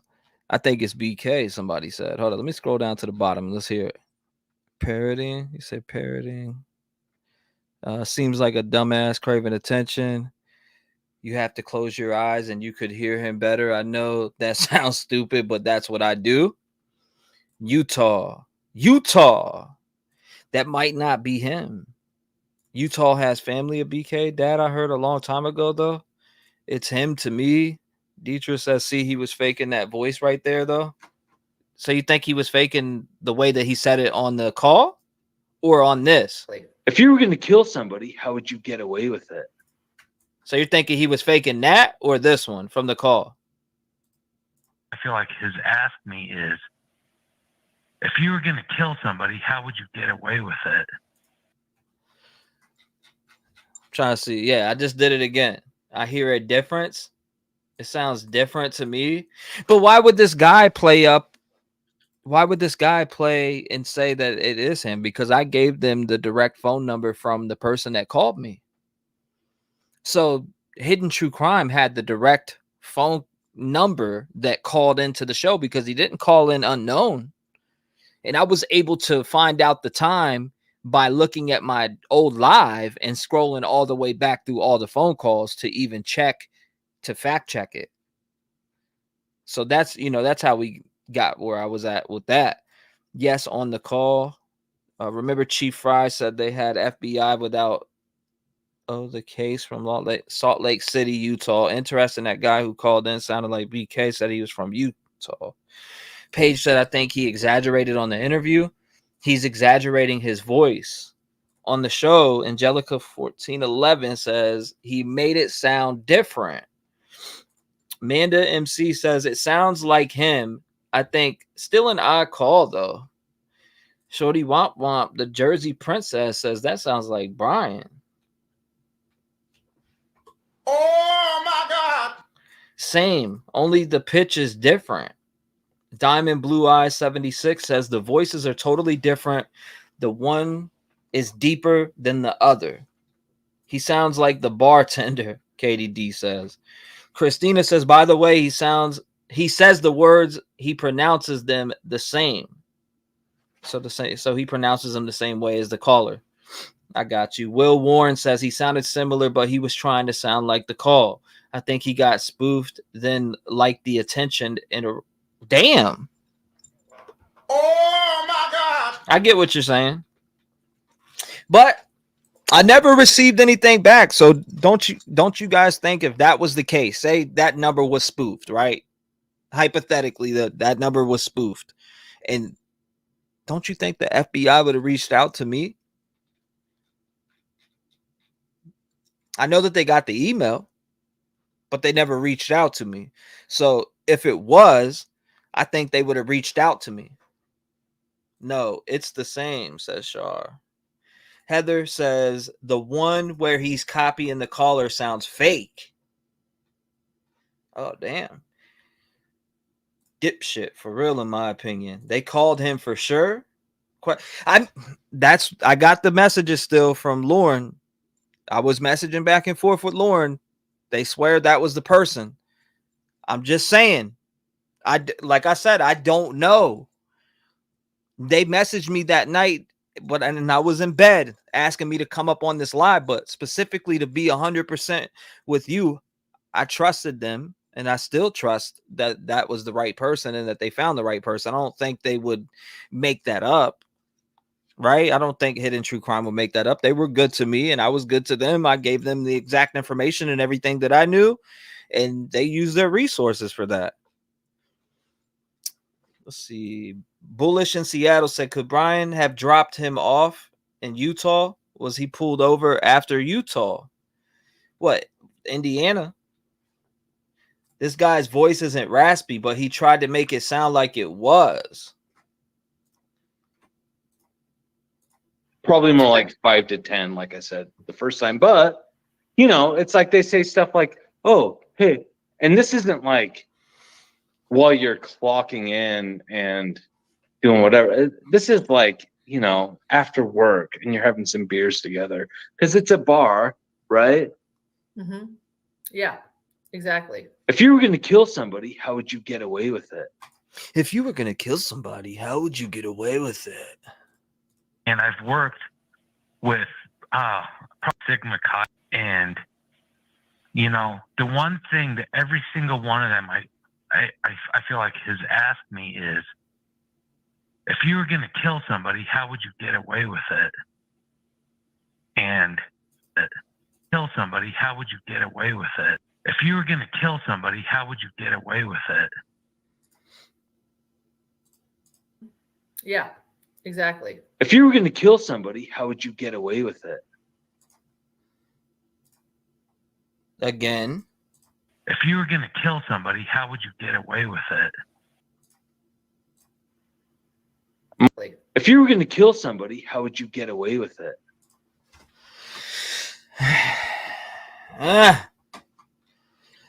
All right, so I jump back and forth again because some of y'all, the Tigo play law and crime clip where Bryan was pulled over, the words chosen such as I'm from or such as I'm from, play it. Where Bryan was pulled over. Where's that at? What's the timestamp? Doc Terry, I didn't forget that video you sent me either because we're gonna play that also. Kind of slightly. There's a little bit more leeway as well. Like there are a few lines. Like there's one white line and there's another one. I'm from Pennsylvania and yeah. Margin from which you can actually. If you were gonna kill somebody, how would you get away with it? Yeah. So I know laws That's vary not state to more like state, that. but there is a law in Washington for blocking an intersection like that, proceeding through when you don't when you're just stalling. I forget the actual verbiage. I can find it for you, but it's like stalling, blocking an intersection. Yeah, I'm just curious about the law. I don't mean to. Oh no, yeah, I can not find like it for you. disagreeing with Yeah. anything. 1 second. That looks good. I'm trying to find that. I'm Don't from see Pennsylvania. registration like at all. Okay, you're gonna run a red light. You know, there's signal on, so I wasn't sure. Like made a right. They didn't have Where's the I'm from You know, Pennsylvania? there's signal on, so I wasn't sure if they were just waiting. So I would just advise. Yeah, great. I'm from Pennsylvania. We actually Right don't there. have, like, crosswalks. Oh. We actually don't have like crosswalks. Oh. So we, you know, where I'm from Pennsylvania. We actually. Yeah, I'm from Pennsylvania. It doesn't even sound raspy to me. I'm from Pennsylvania, and I asked them right here. And too literally and too seriously is a way to prove themselves. And what state are you in? I'm in Utah. Yeah, see, he said I'm in Utah. He didn't say I'm from Utah. He said I'm in Utah. Thank you, Delana. The phone always sounds different. Yeah, exactly. Phone sounds different. That's a fact too. Phone definitely sounds different. They say that so creepy. Danny, when you listen to the call, he pronounces a lot of his words the same as the caller. When he says the word bartenders, college, and Sigma Chi. Trev, can you please play the entire call from start to finish? Yeah, I have no problem playing it from start to finish. Call from. I remember tricking. I remember screwing up. I screwed up in this bad way too. Hey, what's up, Dave? You live? Hey, what's up, man? Is this T-Rev? Yes, sir. What's going on? Not much, man. I found you today. I watched your live earlier this afternoon and been watching this one. And the thing that strikes me kind of weird about all this is that I live in a college town and I've worked with probably at least 10 Sigma Chi members. And, you know, the one thing that every single one of them I feel like has asked me is, if you were going to kill somebody, how would you get away with it? And I just wonder if maybe this is nothing more than some Different voices. kid in a fraternity trying to prove himself. And that was it. So you said you worked with 5 or 6 Sigma Chi kids, and they asked you if you can kill somebody, they can get away with it. Yeah, Harris, baby. Yeah, and I know that's a thing that just like maybe people say, trying to like have interesting conversation, but like just in my head, it's like it's always been these dudes that were in the fraternity. And so it makes me wonder if it's a thing that's in their like culture that they ask to see how smart you are and whatever, and what kind of answer you come up with, and someone took it too far. Sounds like the guy from Hidden True Crime to me, kind of, but if you were gonna kill somebody, how would you get away with What it? kind of dudes would ask you that? Well, That's right. Yeah. So he then says, dang, that's a hard one. T-Rev, even you sound some. Yeah. If you were gonna kill somebody, how would you get away with it? If you were gonna kill somebody, how would you get away with it? That's how it sounds on the phone call to me. Crazy as shit, man. That's an outrageous statement, man. I mean, I'd write their names down. Yeah, man. Like you know, I like horror movies and all that kind of stuff, and I'll watch those kind of things. But like when someone like in person says some stuff like that, it's kind of like jarring. It's like, what? Why are you saying something like that? Yeah, that's man. Who said that to you? Like literally, like I before I even called, I counted on my hands, like how many of these guys I can remember that I worked with at this bar, and there's like 10 of them. I swear that question has always come up, and it could just be nothing. Like maybe people say that, but I just it makes me wonder if that's a part of that thing, and like someone just took that question and that idea and like took it too far. Like, oh, I'm going to prove to these guys that I'm in the club or whatever. So let me hear this right. You said you were working with 6 Sigma Chi guys, and they said how could they get away with killing somebody? Yeah, more like 10. But they would say that to me. They would say like, "You are fake news. If you're going to kill somebody, how would you get away with that?" And you know, what are these guys' names? Well, I'm not going to. Let me get like, come on, drop 2 or 3 of them, first and last. Wow. That's a broad statement. I mean, you're calling me with this information when you should be on the phone with the police. Well, I'm in a different state. I don't care if you're in Mexico. If that's the case, and the people from the Sigma Chi told you that how can you get away with murder? I mean, I'd be on the phone telling them that. Well, I guess what I'm trying to say is maybe it's like an exercise of like, you know, if you were going to make pasta for 100 people, how would you like prepare? How would you like execute that? Like, it's not like they're actually asking you because they want to do it. It's more like, how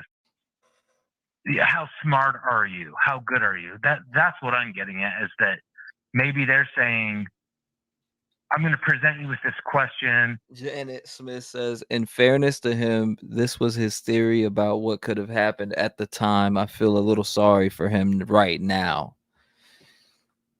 I don't feel sorry. I can't feel sorry for someone who has millions of people believing that it's Bryan Kohberger when I didn't even put it out there. Other people took it and posted it on their social media platforms and blew this up and made it out to be Bryan Kohberger, which every damn news station in America reached out to me damn near. News Nation, Inside Edition, producers from friggin' all different I could go back and look. CNN, producers from all different local news stations from even this area, Virginia, the New York Times, I'm telling you, they were blowing me up to want to talk to me about just this phone call alone. And see like how, capable you are like with problem solving and this and that. And maybe somebody at that fraternity took that question and took it too far. So you're saying, so you were saying you were in Moscow. I said Moscow. No, Moscow, dummy. Moscow. No, I'm in a different state. So, but you're saying you're in a different state, but you just said Sigma Chi house people. That's how they would get away with murder. So how would somebody ask you that if you're in a different state? Where did that come from? I guess what you went from 5 to 10. So I mean, honestly, it doesn't even it sounds inconsistent. No, I worked with at least 10 Sigma Chi members, but it was in a different state, not in Moscow, in a different state. I'm just saying maybe the culture of that fraternity, like they have questions that they ask, and maybe somebody. They did. I didn't. If you're talking about the media platforms that reached out to me, and the only one I talked to was News Nation. I didn't make $1 from it. somebody took that question too literally and too seriously as a way to prove themselves. And what state are you in? I'm in Utah. I'm in Utah. So, I mean, you can't give up the identity of anybody who asks you that. You don't think that's important to the families that need justice? That you don't, these people that could be there? I worked with these people. This is probably 10 years ago. I'm not trying to say that I know the literal people. This is more of a me kind of scrutinizing the culture of like secret societies or whatever, like fraternities, like this club mentality, like our group and our thing. Which I don't have a problem with it necessarily, but it's a thing that's kind of been in the back of my mind through all this. I mean, that's pretty crazy. Thank you, Missy. I appreciate your support. We all love you, T. Thank you. I love you back. I love you back. So before we finish this, though, on that note, and thank you. I appreciate your support to the channel from you and the Rev Gang family. You guys are wonderful. I got a phone call yesterday. I was having a bad day, semi-bad day yesterday. And I went shopping. I was buying stuff for Sosa. And I got a phone call out of the blue about being on a show. So from just in the show that I'm gonna be on is gonna be on Paramount. I'm pretty sure Peacock, and maybe if I don't know where. I don't know if it's Peacock or what, but the show that I'm gonna be on is about Sleuth in the Idaho 4 case. So they are gonna be getting in contact with me. I don't know if we're gonna record it here or I'll do a couple lives and then be talking off of that. I don't know how it's gonna work, but shout out to the Rev Game family. I love you guys. And we got to continue to push forward in a bunch of different cases. I mean, we've already went off the grid and covered several other cases, but we always come back to the Idaho 4 case because I'm going to see this trial all the way through. But we're almost at a point where it's time to cover some other stuff. Also, while covering, news that comes out in the Idaho case, right? But really, there's a lot of different cases that have my interest right now also, and spreading the word is the number one thing. And that's why we have the platform the way that we do. That's why I like doing it the way I do it, with phone calls and covering and watching videos and talking to a bunch of different people. But shout out to the Rev Gang family for even making that possible. Man, I'm just trying to figure through all this. I mean, that's pretty crazy, man. I'm just trying to figure out like who would ask you that and why you wouldn't even report something like that. If somebody asked me that shit, you wouldn't report that to the authorities? I just kind of thought they were kind of being Thank you, Rosie. Thank you, everybody. Something, like if you ran over your neighbor's dog, how would you get away with it? Kind of that kind of attitude. Yeah, but why would that conversation even come about? I don't know. That's my thing. That's why it's. And you're saying you're a teacher? Stuck with me. I'm not a teacher. No. I just worked. I worked at a bar with some frat boys. We got a voicemail. Let's say this real quick. Yeah, wasn't that one that claimed Kaylee's heart cut out and Jazzy was her daughter? Wasn't that WSU Kim? Yes. Also, I was wondering if anybody followed up on what Jack S. said about they're going to get you and who they are. Thanks. Bye. Yeah, well, I mean, we tried to follow up on that. 239. Appreciate you calling in and leaving a voicemail. Yes, we definitely followed up on it as much as we possibly can. We haven't found nothing on they're going to get you. We haven't found nothing on that. The only thing that we've heard is obviously the audio, but they're going to get you. I'm pretty sure they may even talk to Jack on what they were talking about. I'm sure they would get him in the box. So, okay. And it just makes me wonder if the culture of fraternities and that kind of thing, the things that they do, maybe it went too far. I don't know, man. Does that sound like a thing? Have you heard anything like that, or I don't know? I get what you're saying, but at the same time, like, I just don't understand how. What? First of all, how old are these people that you were working with? How old do you think they are now? They're a lot of them are probably in their late 30s, early 30s. And I don't think they had anything to do with this. I'm just wondering more about, like, if the Greek, the fraternity, sorority. In chat, I want to know. I don't know how many of you have followed this specific case that I'm about to mention, but Ellen Greenberg. How many of you heard of the Ellen Greenberg case? I'm just very curious about how many of you heard of the Ellen Greenberg case that they say suicide.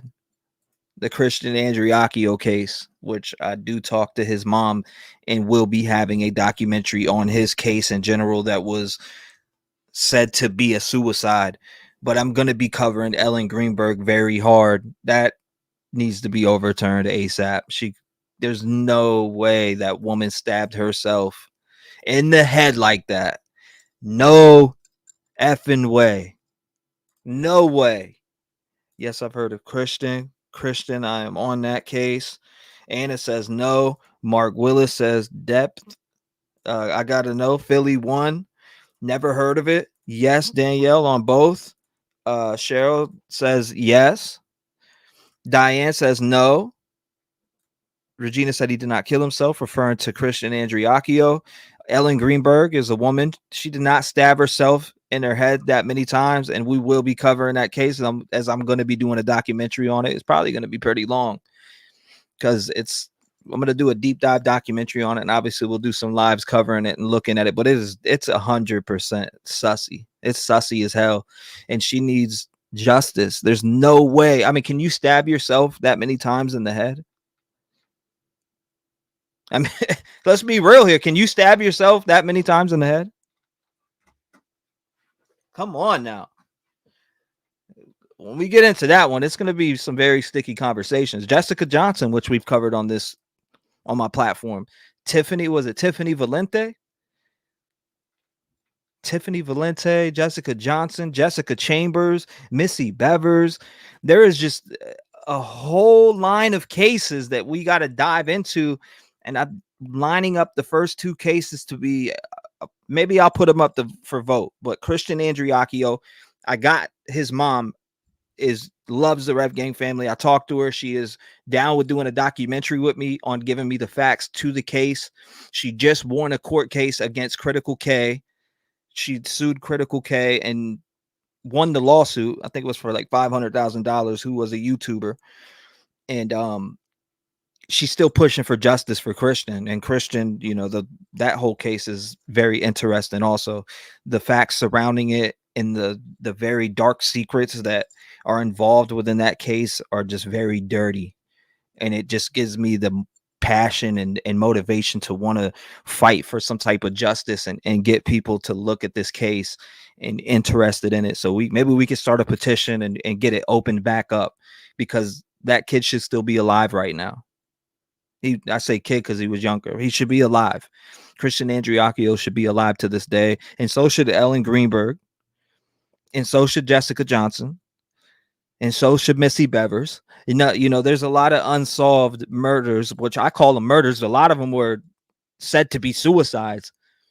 But Ellen Greenberg and Christians stand out the most to me. So maybe I'll put up a poll on community. Make sure you guys vote on that, because those cases are very deep and they don't have no justice to them whatsoever. They were both pushed off as suicides. There's just no way. Most of people in public arena feels the same about Ellen Greenberg, but unless you have inside pool to local government, then, and I understand that, Brianna, and you're hitting on something there. But, if people come together, what the hell was that? If people come together and really push, it takes people in numbers to make change, and you can make a change. Your voice counts. Every voice matters. I think that you said I think that was a woman that was in the CCTV talking about. I know you're talking about Missy Bevers' case when you said that. What up by me on Long Island, the Long Island serial killer who's locked up right now. Definitely doing a little cover doc on that one. Also, thank you, Jamie. Congrats, T-Rev. I thought I got on early. It's okay. I'll catch the replay. Oh my God, that was by me in Philly, and you're talking about Ellen Greenberg, correct? Missy, the RN says, I don't know about Missy, but you talk about it often. Very dark case. Thing, like very dark. They've got stuff going on in there that like someone feels like they got to prove themselves, and they take a benign kind of question that's more about trying to, ask you like to prove yourself. How smart. So, for instance, about the Missy Bevers case. Shout out to Hollis. You see all these papers right here? This big binder right here? This binder right here. Hollis sent all of it to me. This is all the case files on Missy Bevers. Search warrants. It's search warrants on prior suspects and a bunch of different stuff. I mean, everything in this right here.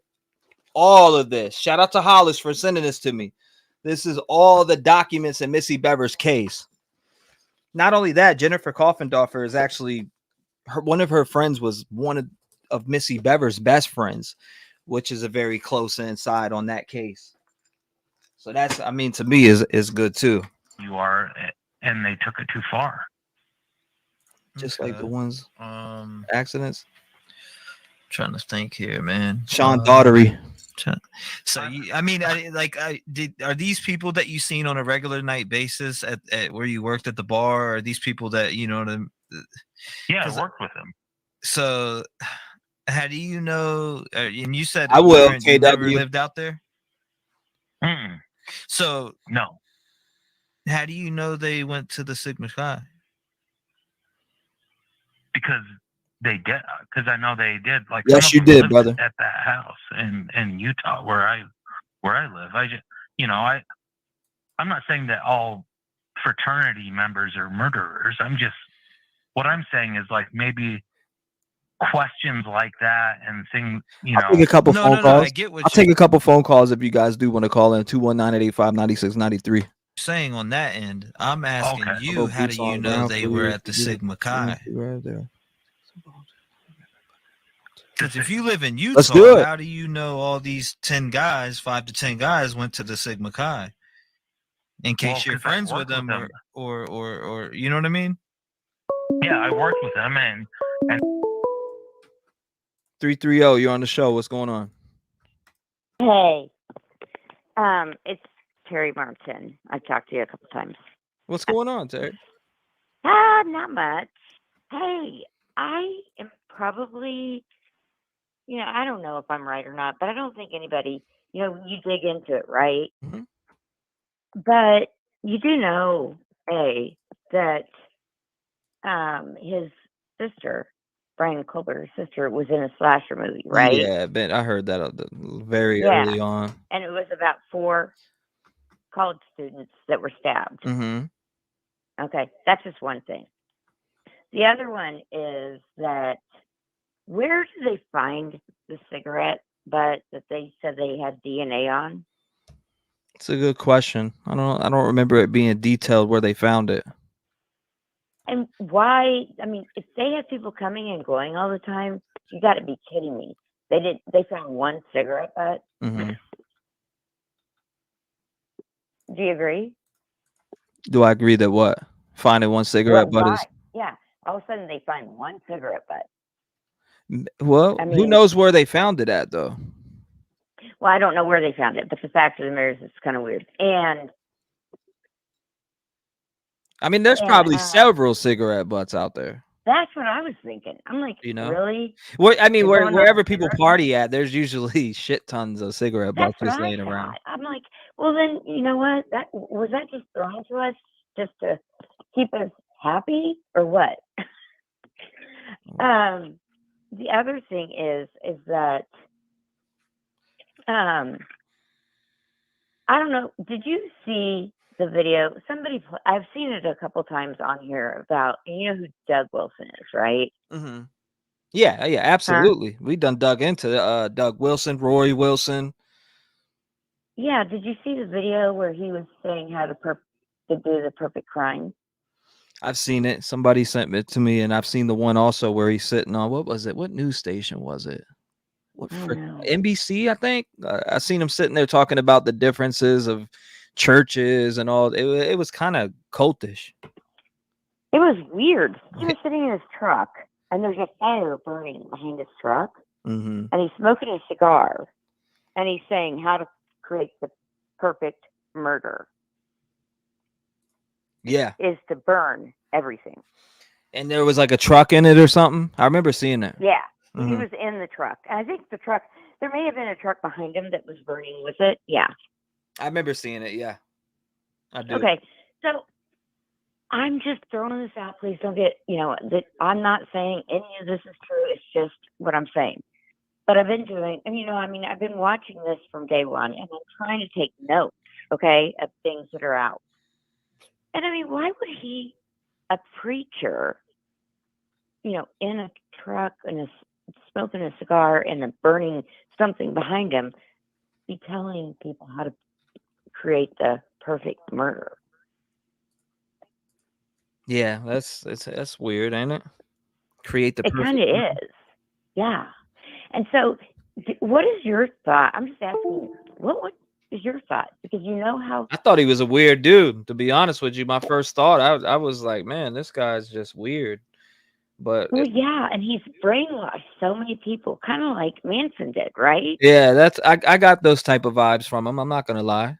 That's my honest opinion. Like when I first what seen if him, he brainwashed Bryan? Brian's already not. He's on the. Oh my God! I heard that. I've heard that one other time. And Bryan puts something out, and then Doug contacts him. He goes there. They talk. They're planning it all, right? Mm-hmm. And that may be why when Bryan said, "Am I the only one?" You know what I'm saying? And it also could be, "I'm here to help you," because this is a preacher, quote unquote, telling him this is a drug house, right? I just think that they're missing a lot. And I've tried to talk about this to people, and they're like, "I'm an idiot." Nah, I don't think you're an idiot. I know you don't. But do you see where I'm going with it? I see where you're going with it for sure, 100%. And could Bryan have been involved with the church? Could he have? That's a good point. Could he have? Is there any documents that show or lead him back to that church? And see, I don't know, and that's a great question. And I don't mean documents by police. I mean documents in his possession that they found. I don't know. Maybe they have something. But my last thought on it was this. What if Doug talked to him or contacted him, right? Mm-hmm. He pretty much is in charge of that town and probably of the other campus town too, right? Mm-hmm. So what if he said, "You know what? Let's create the perfect murder. And I promise, if you get caught, don't worry. I will get you out. I own this town." I remember him saying he wanted to clean up. He said in that NBC interview that he wanted to clean up Moscow, and he said a bunch of weird things, especially when he started diving into his beliefs and religion. And when you're talking religion, that's when I say I'm here to save you or to help you. It was creepy. I will say that. It was creepy when I dove into I'm sorry. I don't know if that's right, but you know what? A lot of that kind of makes sense. In my opinion, it was creepy, but I'm not, I don't know as far like if they know each other. Now you need the hard evidence, but that's the problem. Good luck in finding any hard evidence when you deal with somebody that's like a Manson that brainwashes everyone and they're scared to come forward. And I'm sure, I'm not even going to say I'm sure. I'm almost positive it's happening right now somewhere. There's somebody brainwashing a group of people and they're, following the lead of this person who's brainwashing them. You know, it goes on. We know that happens. I mean, like you said with Manson, that's just one separate thing. I mean, this goes on all the time where somebody is worshipped like a god by hundreds or 30 or 40 of people that will do anything that person tells them to do. Exactly. And how well is it to brainwash somebody like Bryan, right? Mm-hmm. When he puts that out, and then his sister starred was in a movie that 4 people were stabbed. Yeah. It'd be pretty I wild. mean, I'm just saying. I'm putting my thoughts out there. I don't know if they're right, but I don't think Bryan is innocent, but I think there's somebody behind it. And that's the thing. Just like Manson, I don't see that dead guy going and doing anything, but he can have people get there and be lookouts and then he knows enough people and has enough influence. He can make sure that we're scratching our head so much that there's no way he can be blamed because what is it called? Doubt. What is it called? Unreasonable. Thank you. Yeah. You're welcome. I mean, you have to prove that there's no way that he didn't do it. I mean, and we know this. We know that Roy Wilson, and I was able to uncover a document, was Roy Wilson, and I forget, who else was it? Nathan had some type of problem in running with the law in Moscow. And allegedly a couple of the officers who worked at the Moscow police department lied on the stand against them. And I seen the documents on it, and I'm pretty sure they're still going through court now. Oh my God, I would love to see that. It's on my channel where I post the document up. It's about Gunderson and somebody else. I've talked about it before, and I was wondering if that was what they were talking about with the internal affairs. Yeah, I mean, think about it. It's a house that is known as the drug hub, right? Mm-hmm. Oh, and can I just, okay. So I could see that. Everything I just talked about with you. I had one other thing that I thought might be kind of weird, but not weird. If it was actually a house where people came and went, that's what we've been told this whole time, right? Right. They went, we didn't think anything of it because, people are always coming and going, right? That's true. Think about something. If you lived in a place where you knew people were coming and going all the time, mm-hmm. and every time we talk, Maddie, every police cam, you never see Maddie or Kaylee, right? What if they had cameras hidden in things? It's a good point, and I want to bring, actually, now that you have me thinking about that, because I'm trying to find where I have the video that I made specifically talking about, I think I found what they were talking about in the documents when they were specifically talking about corruption in Idaho, and this was back in 4 months ago? 4 months ago. I found the video. It's right here. I'll play it. Oh, I wish because think about it. Kaylee was going, should I go back or not? Remember? Mm-hmm. Well, maybe there was something that was played on a video or something. And I don't know. Maybe Xana's dad wasn't there helping with a door lock. He was helping put cameras in. Right. You know what I'm saying? I mean, think about it. People get those things for nannies. Well, Todd, who was just on here, is actually really good friends with Jeff, Xana's dad. What? I'm sorry. Todd, my guest that I had on here tonight, he's actually really good. He's really good friends with Xana's dad. Oh, gotcha. Okay, but so he knows he knows about that lock. We're like, because you know what I heard. Oh well, he was stalking them, and maybe he put cameras everywhere. Mm-hmm. If he did that, wouldn't he have removed them before he left? Right. So, what if he didn't know they had cameras? Because I can tell you right now, if I lived in a place that I knew skanky people were coming in and out all the time, I would have cameras hidden. Right. Just to make sure nobody stole anything or whatever, you know?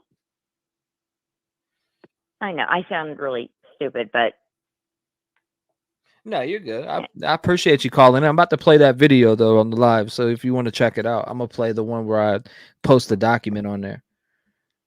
and I also want to be on your team. I want to help you. I've done a lot of research. That'd be good. Okay. Yeah, send some stuff. Email me. Reach out to me. I in will. email. You're really. I live in Ohio, so that's pretty cool. So, but yeah, I mean, those are my two things. Is that A, where'd they find a freaking cigarette? Think how many cigarettes were smoked at that house. Plenty. B, cameras maybe hidden. Mm-hmm. And C, I can't even remember what C was. Oh, the sister starred in a movie or was in a movie of 4 slasher students or 4 students that got killed with knives. And so he already had that in his mind, right? Mm-hmm. And then Doug reaches out to him when he puts that thing up. Watch that video. I'd put that up too. The one with which one? The one with The burning truck. Yeah, where he's smoking a cigar in a car. If you can find that one, because it's been so long, I don't think I'll try to find it. But if you have it on I'll hand, look for it. I'm sure I can. But the thing is, he's talking about how to create a perfect murder. I'm like, are you kidding me? Nobody is picked up on this. yeah, that's wild. I mean, come on, think about it. Get over here. You can do it, and I will make sure you will never get accused. And if you do, I will get you off. Yeah, that's wild. That's wild as hell. Definitely find it and email it to me. I appreciate you calling in. You're awesome. Thank you so much. God bless you, and lock your door. Stay safe, and I'll be looking for your Okay, email. buddy. Thank you. Shout out to her. Hold up. Let's check this out real quick. Let's check this out. A corrupt cop. Now, let me go ahead and say this before we start with this video. Allegedly speculating. This is what I think I found who our corrupt cop is, and it ain't Payne and it ain't Fry. So you ready? I'm gonna drop the screenshot. Now, do you guys remember when it came out that there was an internal affairs investigation going on in Moscow, Idaho? This is what I was referring to. This is what I was able to find document wise. Right now. So it says right here. Let me take that off the top real quick so you can see it. Take that damn. Where's it at? There. It says defendant Gunderson acted on a personal prejudice in reaction to the free speech exercised by plaintiffs and with a retaliatory intent handcuff plaintiff Rory Wilson, forced him to the ground and conducted a custodial interrogation without providing him his Miranda warnings, and knowing that plaintiff Rory Wilson was not free to leave. Defendant Gunderson suppressed exculpatory evidence for almost a year and falsely testified in pursuit of criminal charges against plaintiffs for exercising their right to free speech. It says defendant Gunderson chose to treat plaintiffs as criminals despite knowing that they were exercising their right to free speech in a way always allowed by the city and ignored by officers before and since, with the sole exception being this case where the plaintiffs were engaged in political speech. It says in political speech critical of the city. And then it talks about, after that, it talks about defendant Nunez acting on personal prejudice. So it keeps touching up on that. So that was what I found on it. And I'll talk about it more in here. Gunderson, let me know what you think. I was diving through rabbit holes all night last night. Everywhere that I could possibly search. I'm talking from Reddit to Facebook. So like I said, I was able to find that document. And it says, I think that one of those officers allegedly would be the ones into the internal affairs investigation. Could I be wrong? Absolutely. But in my opinion, I think I found what they were trying to point at. So Yes, I remember this. Maybe they weren't going to smoke the cigar. I think somebody has pictures of the scene definitely somewhere out there. Pictures of the scene, like, what you mean? Like inside? That's because they were done moving the drugs before the cops got called. Oh yeah, this is the one that Terry sent to me. Doc Terry. This talks about the Wi-Fi.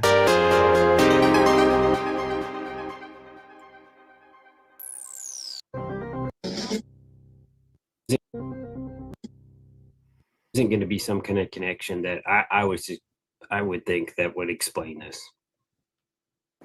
You don't think there's going to be some kind of connection that will explain this? No, what kind would? I mean, like my girl's Thank you, Diane. bullying him, or what kind of behavior could explain somebody being this brutal to another human being? I mean, he was probably obsessed with just their overall looks and their social media accounts and the fact that they were close. Makes you sick. It's sickening, I'm sure, to see the information that came out in the affidavit about how he had been by the house multiple times prior to the murders as well. I don't know if you guys knew that early on. Yeah, and close enough that he was touching their Wi-Fi. His phone was touching their Wi-Fi. Yeah, so you know how close that is. If you've had a laptop, you walk out to your front. He said it right there. So, and that brings up a whole different. I don't know why I didn't include this clip in my document. Well, it looks like I'm be making a new one, because right there to me is some wild shit. Sickening, I'm sure, to see the information that came out in the affidavit about how he Touching had been their by the house multiple Wi-Fi? times prior to the murders as well. I don't know if you guys knew that early on. Yeah, and close enough that he Obsessed with he that was one. touching their Wi-Fi. His phone was touching their Wi-Fi. Yeah, so you know how close that is. If you've had a laptop, you walk out into your front yard, you're not going to get too far. So I don't think I saw that part. Wow. Again, similar to the connection, but motive. I mean, any indication as to, like you said, there's nothing that can explain this, and you can't make sense out of something that doesn't make sense. But any motive that you guys have gleaned from all of this? I'd just be guessing, but he taught a class that studied killers and how they did these things. I think he thought in his little fantasy world that he was going to teach a class where he actually did it and no one had a clue, and then that gave him a sense of superiority, like you're getting your grades graded by somebody who actually has lived this lifestyle. So but that would just be my guess, though. When things like this happen and suspects are found, I think so often the media attention turns to the suspect, and we don't want to glorify and we don't want to keep plastering his picture. It's pretty insane, though, that Steve came out and said that it touched that he came close enough to touch their Wi-Fi. So where would that information come from? And I'm very curious about where that information came from. Oh my God, for sure. Bing bang. That's wild. August 21st. What's on August 21st? And if you do want to call in, you still can. 219-885-9693 here in 1 second. I'm looking at a few things first. Thank you. His phone was touching their Wi-Fi. I mean, he says it right there. He specifically says it. Yeah, and close enough that he was touching their Wi-Fi. His phone. That's wild to me. I mean, that's wild to me. He said that. So where did he hear? And I'm not saying Steve is lying whatsoever. I stand behind Steve. We rock with Steve around here. I mean, maybe some don't. I've seen people accusing him of doing this to his own daughter. I think they're fucking nuts. Just my opinion, but we stand behind all the victims and their families. So for him to say that, that's crazy to me. And I forgot about this. It went over my head. I heard about it a few times, but for some reason I haven't even been thinking about this again. You guys knew that early on. Yeah, and close enough that he was touching their Wi-Fi. His phone was touching their Wi-Fi. Yeah, so you know how close that is. If you've had a laptop, you walk out into your front yard, you're not going to get too far. So. Oh, you said you miss hearing this? Get the fuck out of here! Said I miss hearing that. No doubt. T-Rev Steve has said very recently that there was a connection between BK and Kaylee, but didn't elaborate. It was on Fox. All right. I do remember something similar. Hold on, let's do this.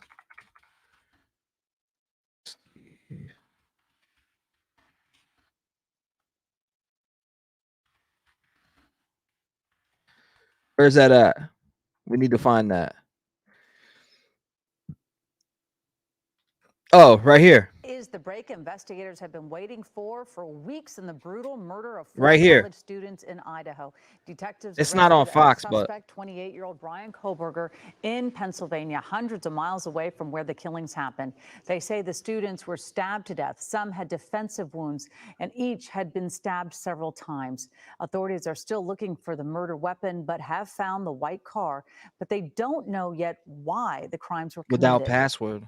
These murders have shaken our community, and no arrest will ever. Right here it says Idaho murder victim Kaylee Gonsalves' dad sees connections between her and suspect Bryan Kohberger. Bring back these young students. However, we do believe justice will be found through the criminal process. The father of one of the murder victims, Steve Gonsalves, and his attorney say they see connections between Kaylee and the suspect, but they aren't ready to talk about exactly what those connections are. There it is. Now, the interview's out there somewhere. I do remember coming across and hearing the family say they're starting to see some connections, but they didn't elaborate on it. What connections is it? Love Steve, says Doc Terry. Absolutely. Steve's the bomb. 219-885-9693. Go ahead and shoot it in. I see one. Let's see.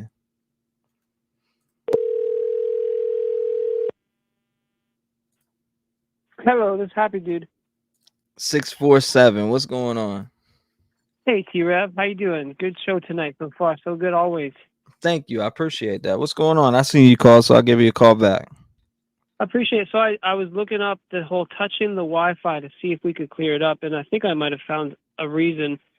It says a router can detect a device without the device connecting, and it's on core.com. It says when a router can detect devices within its range without connecting to them, it's done through a process called probing, where the router sends out small packets of data, aka probe requests, to identify nearby devices. These devices respond with a probe response, which includes information such as the device's MAC address and the network it's currently connected to. It allows the router to detect and identify devices within its range without actually connecting to it. So perhaps they got the router and they can see everyone and there might be a lot of people. But his might have been one of them. Damn. So yeah, and then it would say, how would it come across though? Because now I'm thinking about it, right? So say that happened. How would he know if it was his? His device. Only way would have been, I guess, if LE law enforcement was like giving the family some of that information ahead of time before they started tightening up. That's well, I very mean, interesting. I think Kaylee's dad is a pretty techie guy in that computer world, so it's possible if he had access to the router, he could have looked it up. But that's a lot of detective work.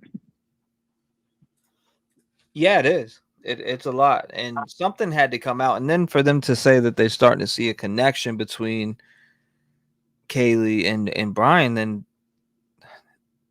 the targeted attack, it's yeah. So why for? Actually, I was calling in to actually make a note about the targeted attack, and I had a thought about it. So they won't specify if it was a victim or the house.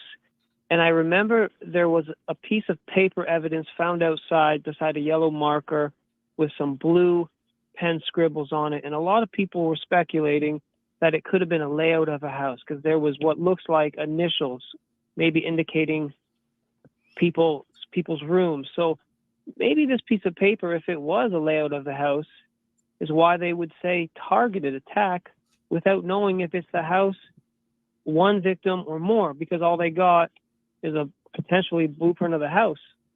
That could be a targeted response. I think it would connect. Yeah, this is I don't know if wild. you saw that photo. Which one specifically? So it's a photo of the crime scene outside. It's up close. It's beside a yellow evidence marker. It's a white piece of paper someone's holding. Yeah, we see. Real close, and it's just got some blue pen scribbles on it. And some people thought it had like initials, perhaps bedrooms. Well, that would mean he dropped it. Yeah, he might have. And I was going to comment on what seems odd to me is he does seem to be a very smart guy. I like, in the sense that I don't get the whole phone being turned on at all. So he applied for a police internship, and the interest or area of topic was assisting rural law enforcement agencies with how to better collect and analyze technological data in public safety operations, which sounds like in crime scenes or whatever. Technological data. I mean, this is phone and internet and stuff. So why would he have turned his phone on after if he was thinking to turn it off during the time? Why turn it on at all? Like people say, why wouldn't leave it on autoplay at home? It doesn't make sense if he knew that. So that's so strange to me. This is the same. I don't know if you were in here. I think it was like a week ago. We had the same one that you were talking about pulled up. This evidence marker 4. I see it right now. The scribbling. Yeah. So if there's letters, like there might be a B on there. I don't know if there's initials and there's like squares that could indicate rooms or layout. People try to zoom in and clean it up, but you can't. It doesn't look like you can be sure. That's actually wild. And for them to collect something like this, they would, in my opinion, would be thinking it's connected to the case, or and if potentially. Yeah, and if it's a layout or initials, that to me would indicate why they might think targeted without knowing exactly who, or if it was the house or a person. It's interesting. It's very interesting. That cigarette butt that the last caller was mentioning, I'm sure there was a lot. I think the cigarette butt came into question because it was one of the sources of unknown DNA that they later had to find out and rule out who it was. But I think it was just the only reason it came up was because it was one of the unknowns that they ended up maybe discovering. Somebody said, why is no one talking about Kaylee reporting to law enforcement October 5th before the crime happened? She's seen Sharon Archer, who was missing in Moscow, and the next month she was found deceased in her vehicle in the river. Where's that at? I think she was into true crime, so it just might have been a coincidence that she was also talking about something nearby. I haven't heard of that, though. Kaylee and says Sharon Archer. Okay, yeah, I actually see I do see a article on it. But go ahead. What were you saying? Well, like, I mean, aside from not understanding why he would be using his phone at all, I mean, I at first was thinking, why would he take his own car? But then I was hearing from other people, like, I mean, it's the least paper trail. You're not renting it. Your name's not on it. You're not borrowing it. No one knows. But he's got to know there's cameras. And if he parked that close, like, that just doesn't make sense for someone in that field to make such huge errors. I mean, the amount of errors made, insane. People that like think there's really nothing, but there's more than any of us know. And I think the hints are out there, like this Wi-Fi, connecting to the Wi-Fi. Did he have cameras set up inside? Is that how? I don't know. I get these weird feelings. I'm getting these weird feelings about this case. I think it's a matter of time before we all find out what evidence it is. I mean, to go for a death penalty, a secret indictment that seems like it was slam dunk for them. There must have been some evidence that we just don't know that's going to be huge. Perhaps that's what we're thinking. He's a dumbass with no friends. Well, the one does. Whoever just said that in chat, I did look it up. It says Idaho murder victim Kaylee Gonsalves reportedly called police about a missing woman. So this is around September 27th, 2021, according to Idaho State Police. Kaylee Gonsalves, 21, called police on so it does say October 5th, 2021. After she said she saw a woman resembling Archer at the Walmart in Moscow. According to the police report, Gonsalves recognized the woman's face on a missing person flyer and called police. TikTok creator Jenna Lynn 568 posted the following story below. So, okay, I see it right here.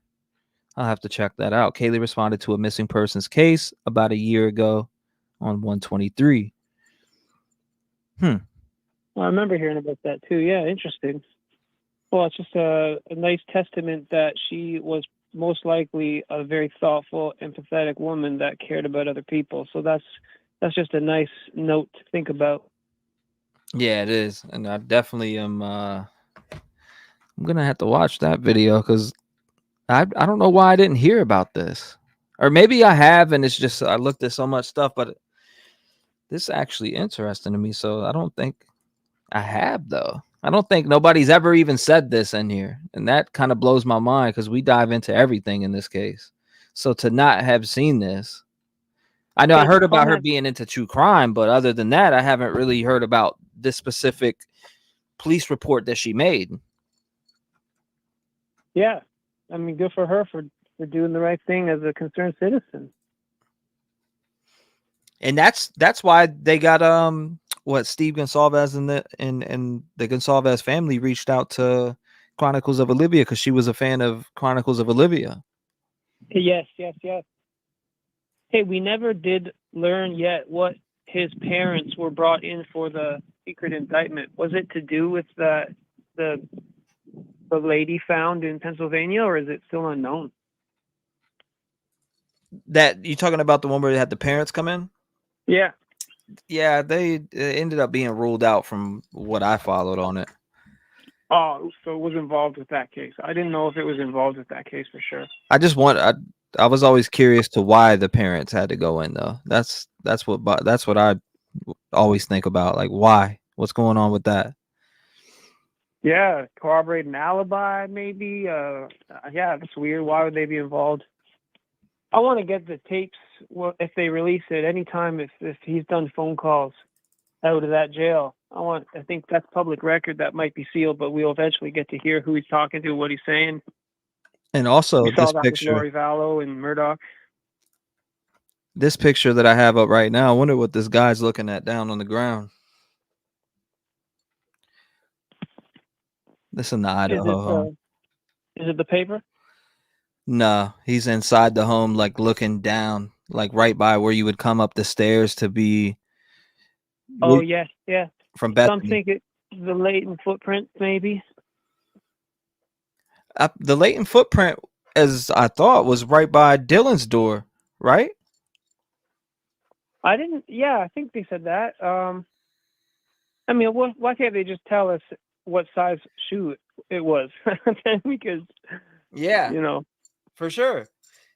For some reason, they put out the rumor that it was a size 9 because it was Dylan's room, and that's where I found. I was like, okay, so that's where people got size 9 from. It doesn't say in any document that there was a size 9 shoe anywhere, and it says specifically the suspect's path of travel. So I'm assuming that it's the suspect's size, or if he wore a size that was smaller than what he normally would wear.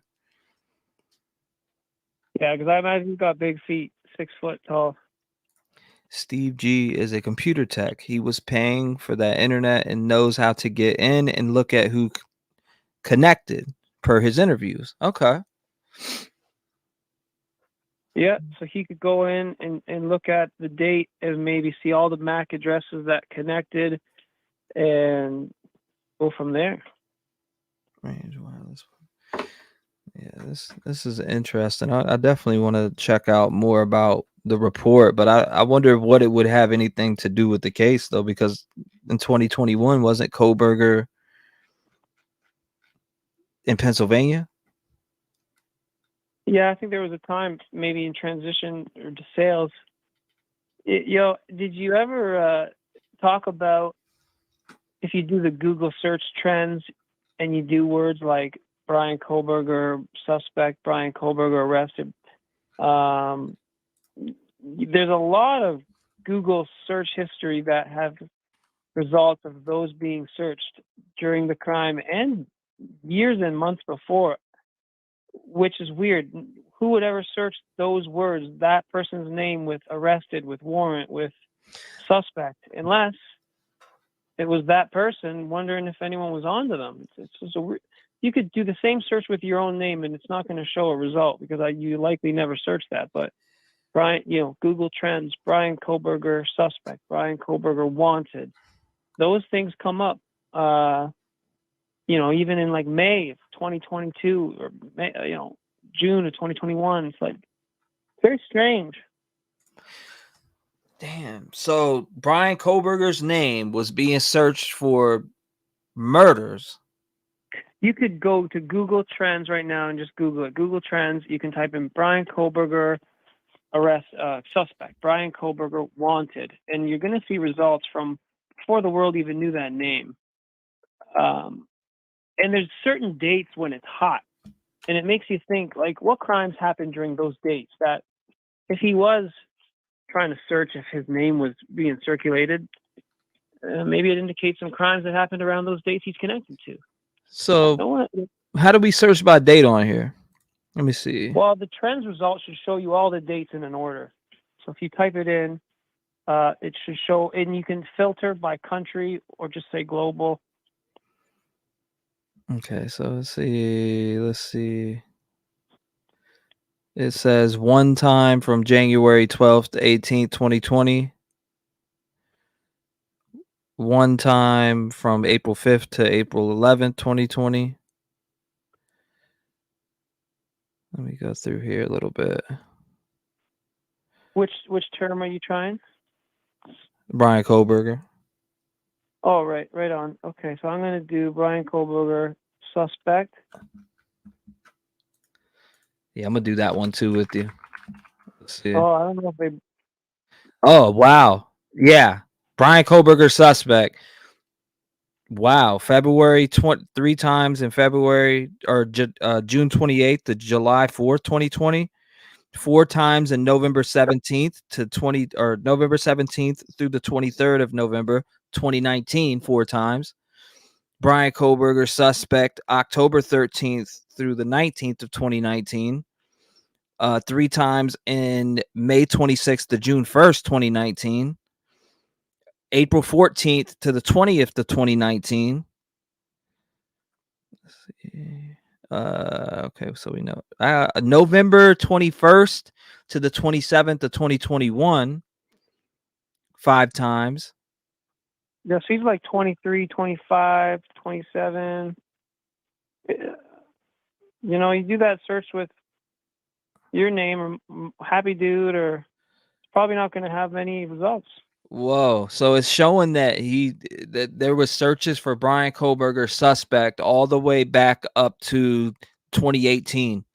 It stops at 2018 for me. So who would be searching that or even curious unless it's yourself? Yeah. It's like 3 times in April in 2019. 1 time in September 9th through the 15th of 2018. Man, who the hell is searching that then? 2 times from October 13th to the 19th of 2019. This one specifically was spiked up to 5 times of November 17th to 23rd, 2019. And then sporadically through December of 2019 all the way through to January, there's searches within a few days at a time every day. Wow. And you can see the same thing with like Bryan Kohberger wanted as another example. It's just someone searching it before anybody knew his name. I think it would have been him. Holy shit. Let me see this one. What is that one? Oh my God. Yeah, this one is spiked big time. Why is it not showing me the numbers on this though? 39 times.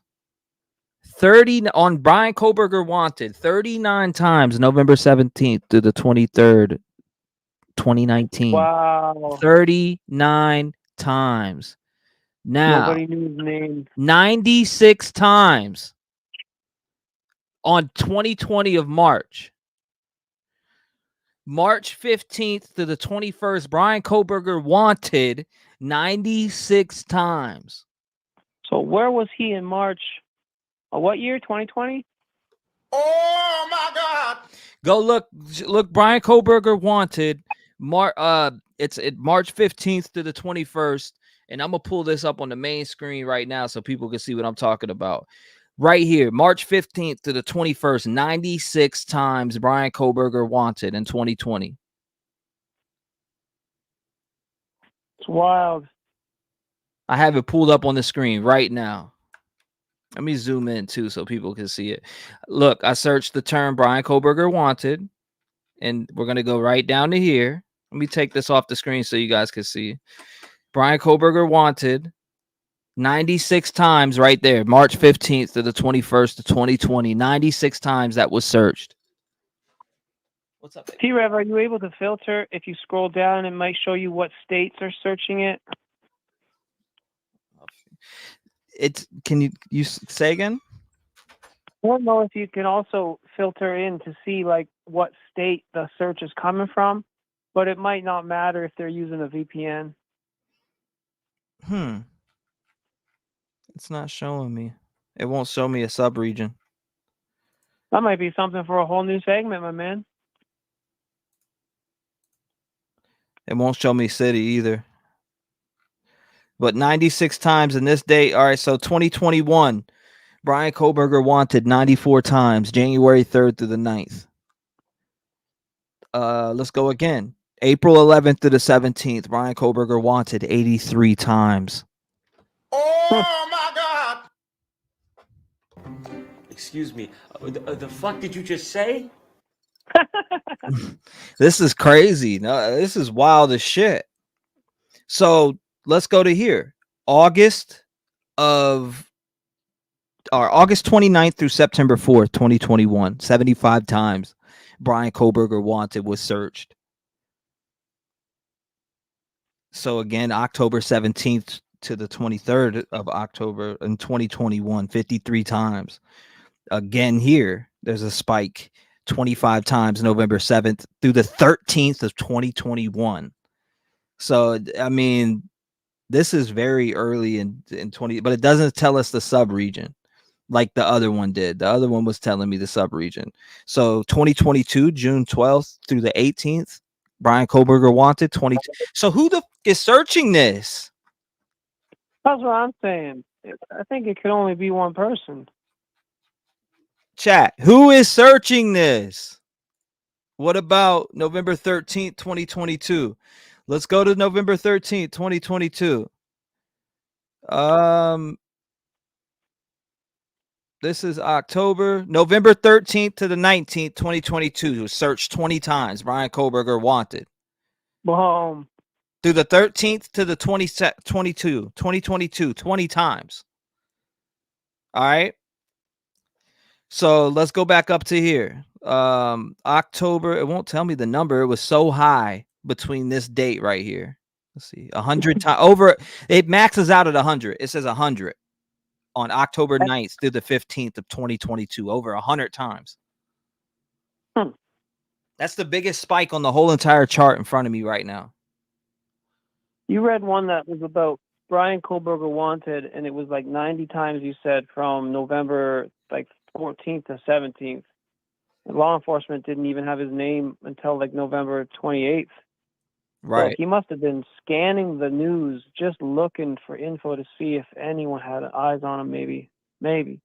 Look at this, 94 times, January 3rd through the 9th of 2021. What are you doing to search your name, Bryan Kohberger wanted? Who's searching Bryan Kohberger wanted that many times? Some interesting past dates with huge spikes that someone in the sleuthy world might be able to try to connect some dots. Well, we're gonna work. I'm gonna pass this shit over to some people that I know. Right on. See what we It's can a come up pleasure with, to because do this with you, T-Rev. I'll leave that with you, my man. I appreciate it. It's a pleasure you sending this. I appreciate that. It's always good calling in and chatting, and I'm going to keep watching and loving all the content and all the whole community's input. I appreciate y'all. Thank you so much. She said this was Happy Faces. A happy dude. Happy dude. I appreciate you, happy dude. Loving that intro song. I knew it was your voice. I had to figure it out, and then I found it. So good job, man. That's beautiful. Thank you. I appreciate you. God bless you. Lock your doors. Stay safe. And thank you for telling me about this site. Yes, right on. God bless. All right, take care. You too. Shout out to Happy Dude. That's interesting. Jeff H. But is that for the whole phrase Bryan Kohberger arrested, or is it each word? No, it's right here. This whole term all together. Bryan Kohberger wanted. Appreciate you, Jeff. Bryan Kohberger wanted. So, on Bryan Kohberger wanted, right up here. Hold up. Why does it keep taking the dot away? Because I'm trying to get it to go to the top here. I want to see it many times because this is one of the highest spikes besides the other one. Okay, 96 times in March of. So if he, okay. So people need to look up, I think all of us, including myself, we need to look up. He was in Pennsylvania at that time. What kind of crime went on there that would spike, that you would look up? Bryan Kohberger wanted. Bryan Kohberger wanted. Did they catch me? Did I fuck up? Did I, you know what I mean? Allegedly, did I mess up? Oh man, Bryan Kohberger wanted. Let me see if I'm wanted today. Let me see if I'm wanted today for that murder I did the other day. Allegedly. I don't know this to be true. I'm just saying this. It's just super sus. If this is accurate, this is sus. If this is accurate, this is sus. Sorry. If that is accurate, it is sus as it gets. He sounded lovely. That guy on the phone loved it. Happy dude. Shout out to Happy Dude. I appreciate you. If this is legit, I'm telling you, it's sus as a mug. It is super sus. Let's see here. That's a 96. Let's look. 39. And this one is 79. So what crime happened between August 11th and the 17th of 2019? To search a name 79 times? Was people around there searching his name like that? I mean, come on, the guy went to college. What's going on? I remember seeing this so long ago. I forget seeing all these details. Accurate enough for court. Put his middle name. What, Bryan Christopher Kohberger? Yeah, that's a good one. All right, let's load it up.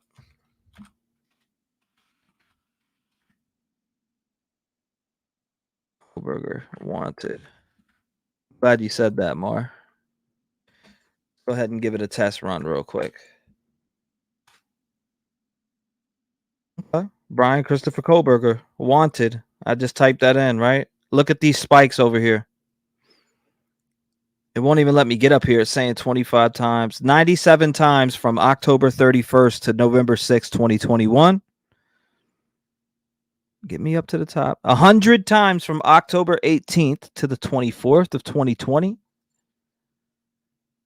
Let's see if we can get to the top of this one. Come on now. 79 times from September 6th to the 12th of 2020. Let's check this one. This has got to be a low number right here. 29 times it says. 41 times August 16th to the 22 of 2020. This is Bryan Christopher Kohberger. Now we're just searching by his name. His full name. Bryan Christopher Kohberger. 97 there. Obviously, this is 2023, so we already know that. We're going back in time here, though. 81 times from December 16th to the 22nd of December in 2018. Damn, he was searching a lot around this time. Or if it was him. I don't know if it was him or not, but who would be searching that? This is mighty weird. It doesn't show us a sub-region. City? Metro? Subregion? None. Web search. So it shows web search, all categories, past 5 years, 2004 to present.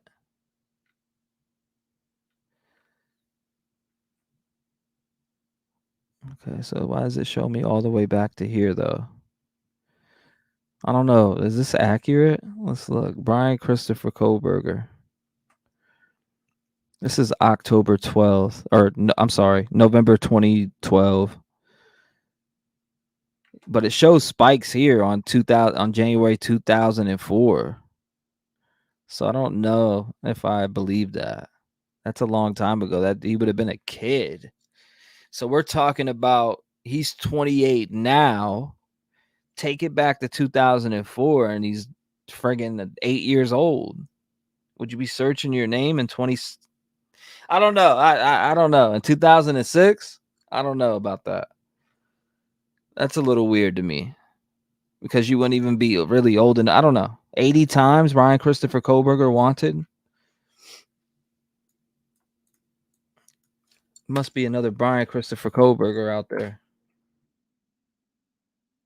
2004 Bryan Kohberger wanted.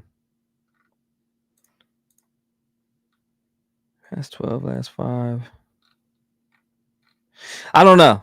I don't know how accurate this is. I don't know how accurate it is.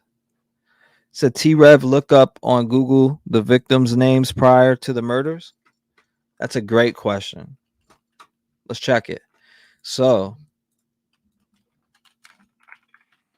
start with Xana Kernodle. Xana Kernodle. Let's just type in Xana Kernodle. So you see Xana Kernodle. It says 3 times 2018, 3 times 2018, 1 time 2018, 2 times in 2019, 1 time in 2019. So, you know, not throughout the whole 2019, but February, March, April, and then you got August here, September 29th through October 5th, 2019, 2 times. And then if you get up close to here, you got November 13th through the 19th, 90 times. It says 62 times here from the 27th to the 3rd of December, 2022. Up here, it's going to say 100 because I think that's what it maxes out at. But 78, it was searched a lot. It's only been searched a couple times. Now let's try Kaylee. Try Kaylee and see what we get. Kaylee 69 times, 72 times, 41 times. November 20th through the 26th of 2022, 69 times.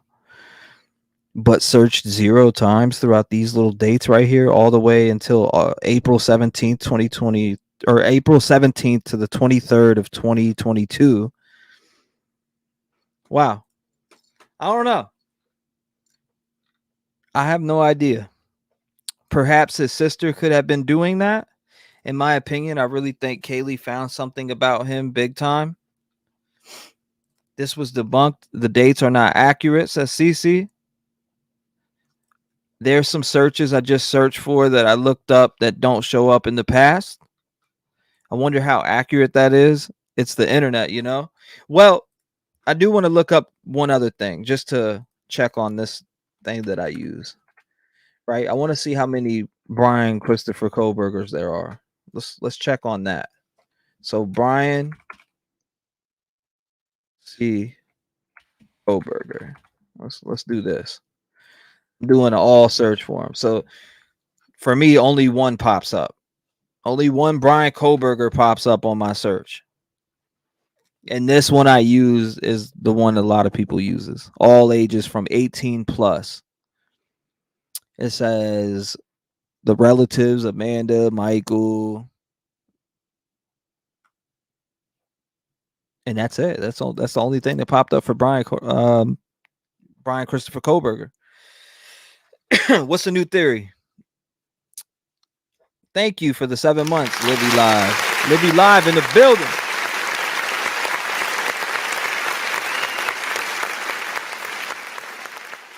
Ethan Chapin. Let's go with Ethan Chapin. See what we get. Ethan Chapin, 2019, 3 times, 2 times in 2018, 1 time November 2018, 2 times September 2018, 2 times August 26th through the 1st, 2018, and big time here. Obviously, I don't know what the date is because it won't go up, but November 13th through the 19th, 100 times. So he was searched there. You can see the spike in that. Now, I wonder how accurate this is. Like, a few people were asking in chat. Somebody said it wasn't accurate. Let's look up Bryan Kohberger murder warrant. Doesn't show anything. No interest over time or anything. Let's look up Bryan Kohberger murder suspect. So Bryan Kohberger murder suspect. 2 times August 14th to the 20th of 2022. June 16th. Let's just go with it. Or my bad. January of 2022. October of 2021, 4 times. So, and the one in January was 5 times. So August, 4 times. November, 6 times of 2019. So murder suspect Bryan Kohberger was searched on the internet dating all the way back to 2018. And what date is that? Because it won't friggin' stay there. October 2018.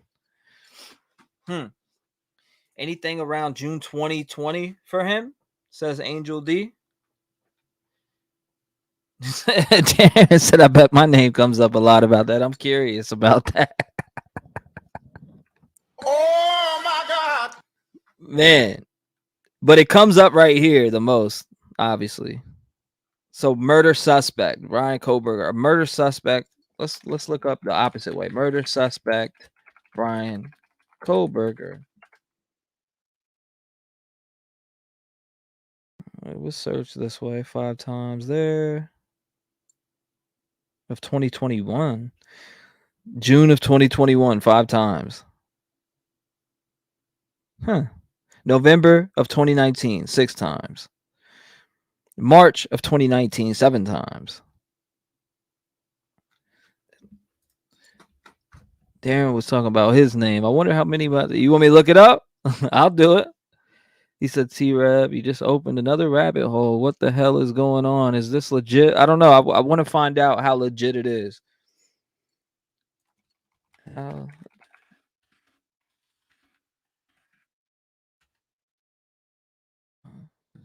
Accurate. It doesn't show the amount of traffic in actual numbers. It shows the numbers of queries made in relative percentages on a scale of 0 to 100. Unlike Google, paid SEO tools provide traffic volume numbers for keywords. It's I typed in how reliable is it. It says, given this, those relying on Google data should understand that it's not a perfect mirror of search activity. Google does filter out some type of searches, such as searches made by very few people. Trends only show data for popular terms, so search terms with low volume appear as 0. And that's what it says. So also, let's look at the disadvantages of it. The cons: difficult at first in reading and interpreting data. Related topics and inquiries are weaker than trends. It says data is just a percentage, not an absolute number. Locations should be more deep, at least city. The trend, or it says the trends are provided based on the searches made on Google. So for instance, like it was showing me here before, it was showing me when I would just search Kohberger. I don't know why it's stuck or froze right now, but we'll fix it. So let's do this because I don't know why it's not showing me the cities now like it did at the beginning.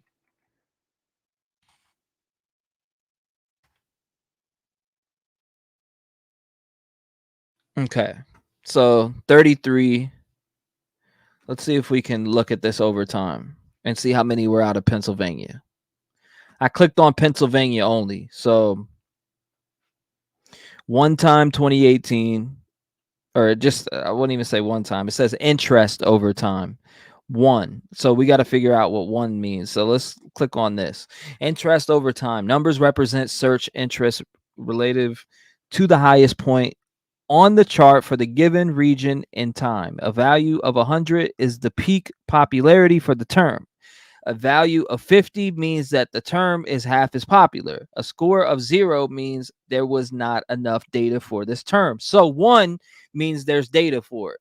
So 2018, 1, 2018, 1 again on December, November, 1, December, 1. And that's 2018. Now we're jumping into 2019. There was 1. So it's not saying, I was thinking that was in numbers, how many times, but it's not saying that.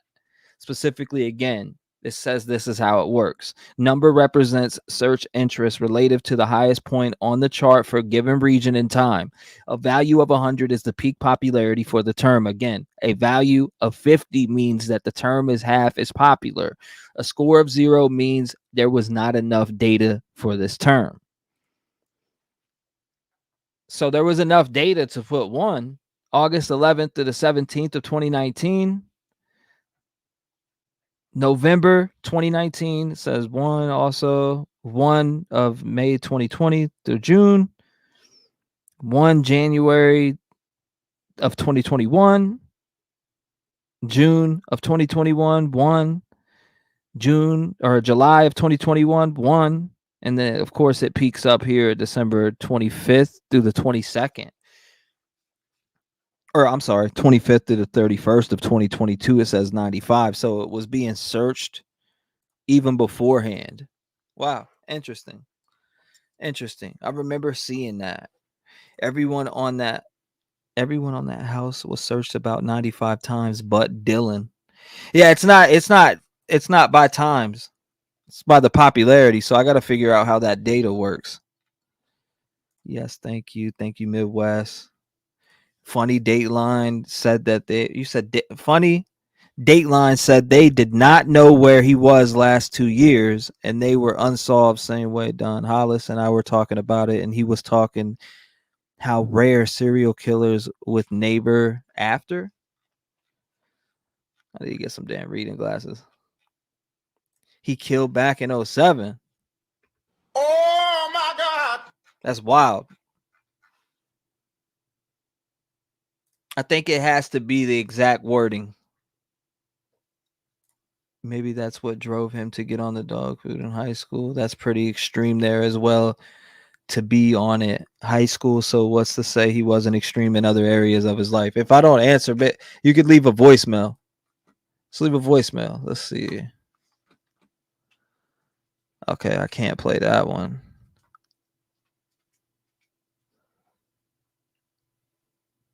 I want to let you know, searching for the exact term, you put in the quotation mark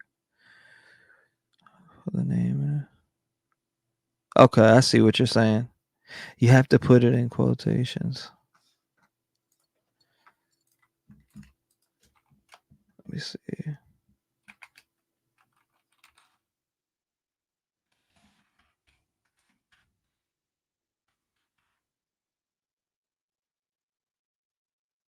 I'm doing that right now. Somebody said you have to put it in quotations, but I'll play it. I just wanted to make sure your name wasn't. Hello, hi there, T-Rev. I just wanted to let you know that if you're searching for an exact term, you have to put it in quotation marks. So you have to do like 2 quotations, like the 2 marks before the name and then after the name. And if you do that, you see that Bryan Kohberger only comes up from December. So there's no other hits. If you just leave it open like that, Google will search anything that contains those words. So to isolate a search, you have to put it in quotations on Google. Okay, bye-bye. All right, so I did that, but it's showing me results. It's showing me in 2018 that it was 57. I put it quotation, Bryan Kohberger suspect. 57 in 2018, the popularity of it. 2018, 17, the popularity of it, which I don't, like I said, it says, again, numbers represent search interest relative to the highest point on the chart for the given region and time. A value of 100 is the peak popularity for the term. A value of 50 means that the term is half as popular. A score of 0 means there was not enough data for this term. So I did the quotations right here. You can see the quotations. I went and searched it,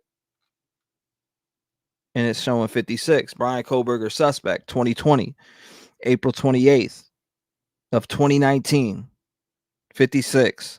Popularity. So 24 popularity in 2019 of May, 28 the popularity of 2019. So I don't get if it's like I said, it said it's by percentages. So I guess it was 56% popular at that time. I don't know. I definitely need to look into this more and talk to a few techie nerds. No offense to anybody. I love tech nerds. Hi, this is Nancy from Ohio. He's checking himself to see if he's wanted. They need to look for cold cases on those dates so he can see if the cops are after him.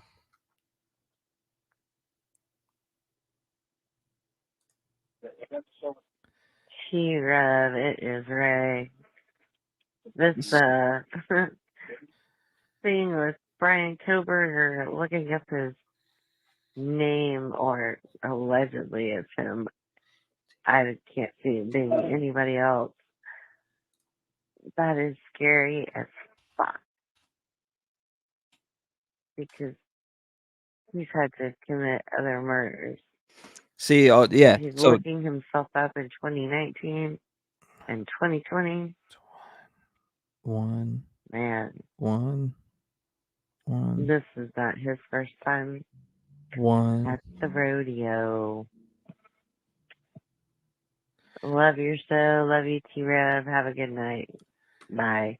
Thank you for the call. I appreciate it. So this says 1. The popularity of it was 1 at the time. So there's no data for none of this time, but it has enough data to say, hey, there's 1 on the name Bryan Kohberger in 2019. Again, in August of 2019, 1. So it had enough to pick up data for 1.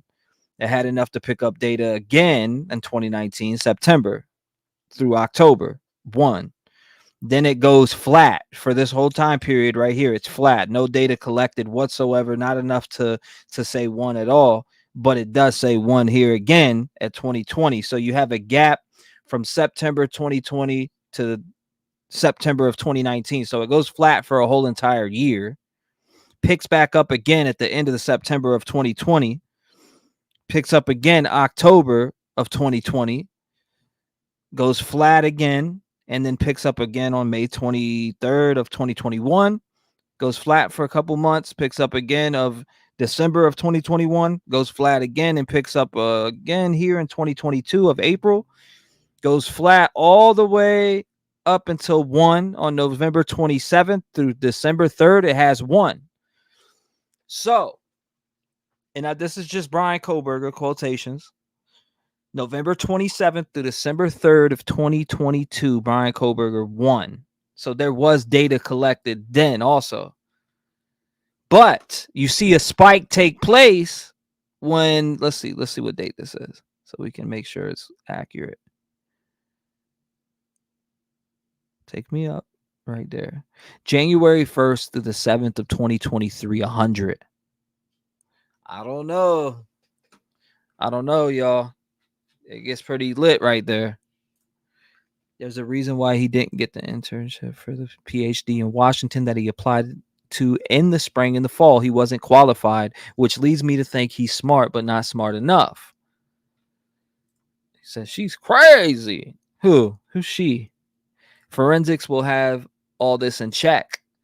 Bullish in Seattle says maybe they have this, and that was sent to the jury that held him. Creepy coincidence. Cattle says, okay, you're talking to somebody in chat. Who said good night?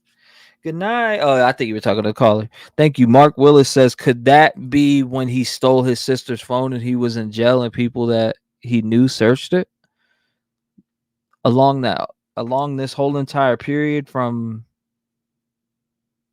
2019 all the way up until, all right, so the murders had taken place at this point because it's November 27th through the December 3rd of 2022. So it was collected enough to make one on the data, just like all these other times here. But this is 2022 of April, again 2021 of November, May of 2021, all the way down. I mean, stole his sister's phone from Casey was still in her phone from 2019 all the way to 2021, or I'm sorry, all the way to 2022 of April. He must have stole her phone a lot. That's how I look at it. Robert says, Justice, I am so sorry. You were robbed, no guns. How about tasers? Crab Nat MAGA can still help if you have the use of your arms. Ask an instructor. Cindy says, are the Google Trans searches after that? I don't live in his interest because of that, so it shouldn't count. Good. Huh. Just because I've been MIA lately. Love you all. Thank you. I appreciate you. CKI.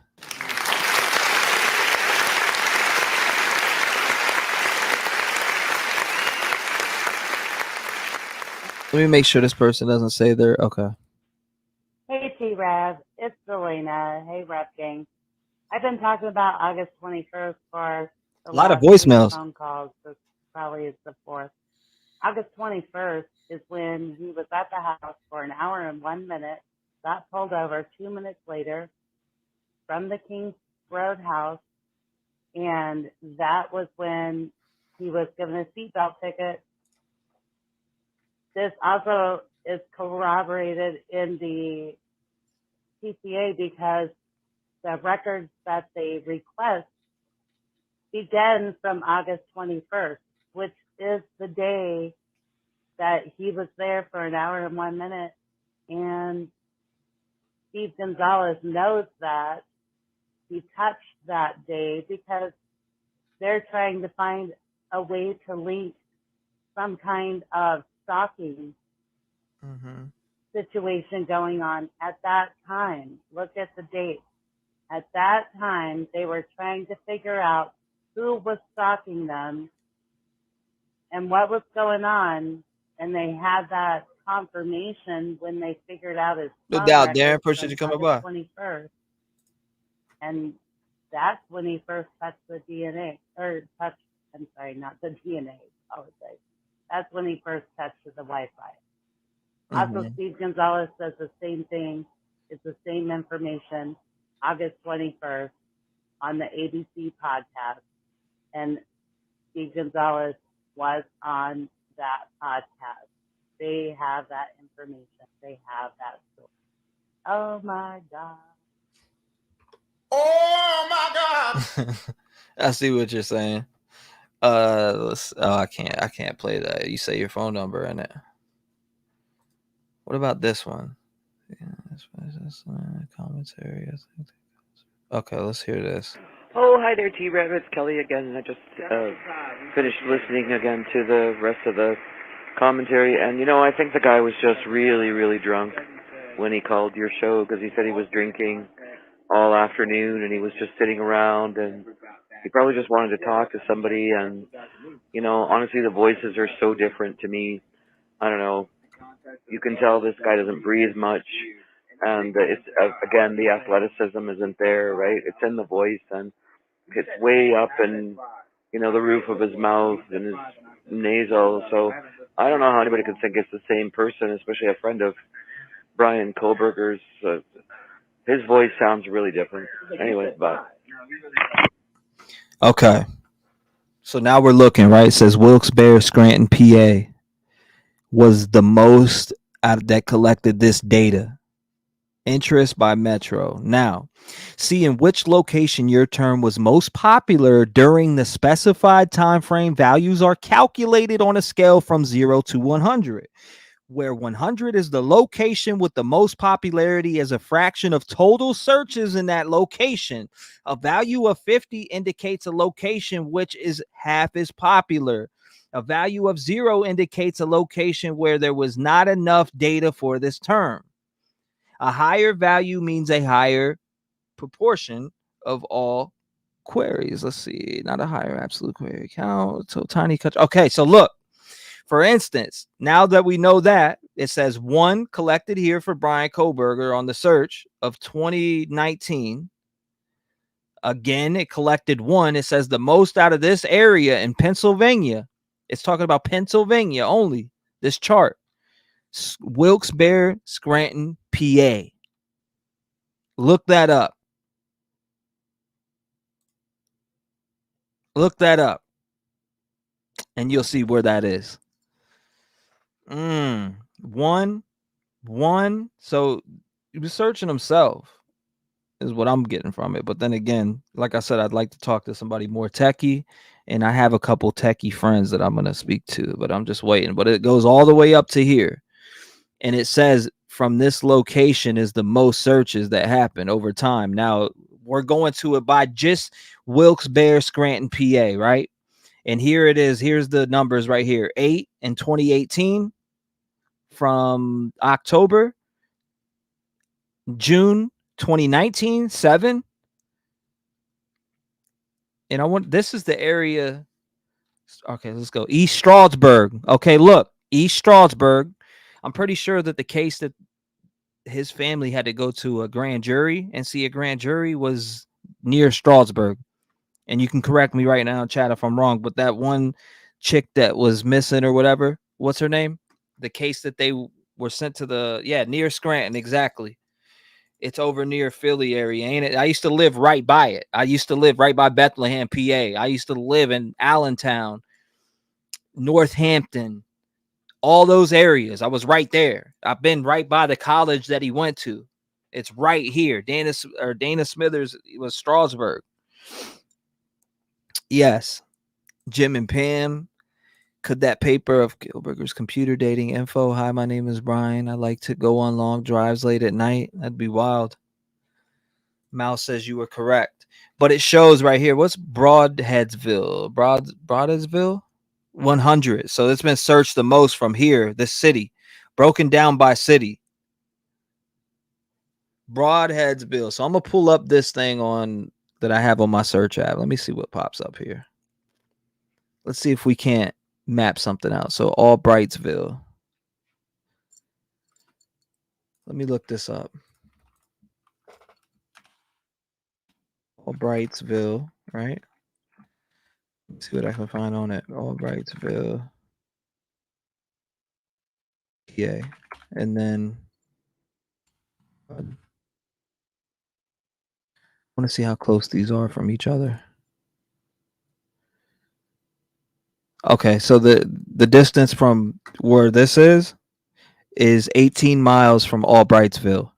So Broadheadsville is 18 minutes to Albrights.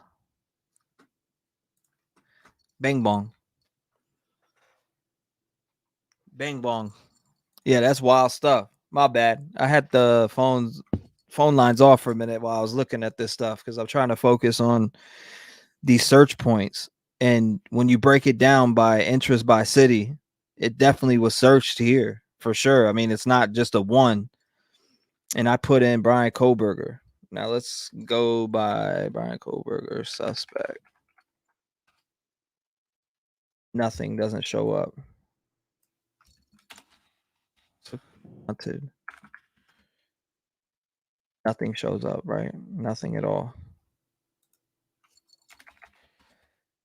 If you just go based off this, it does show up.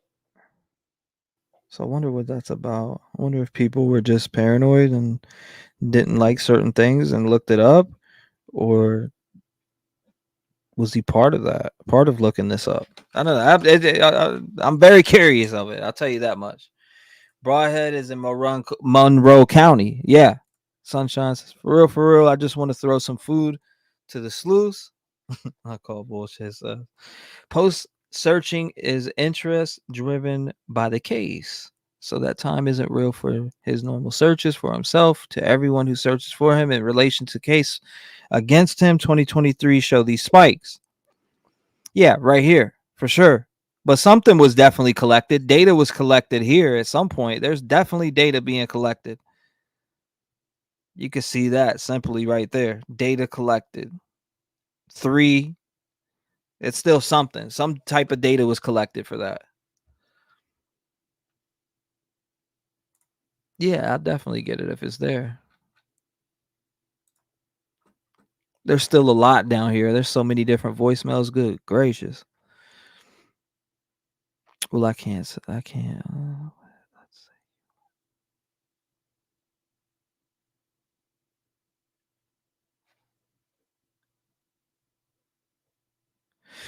All right.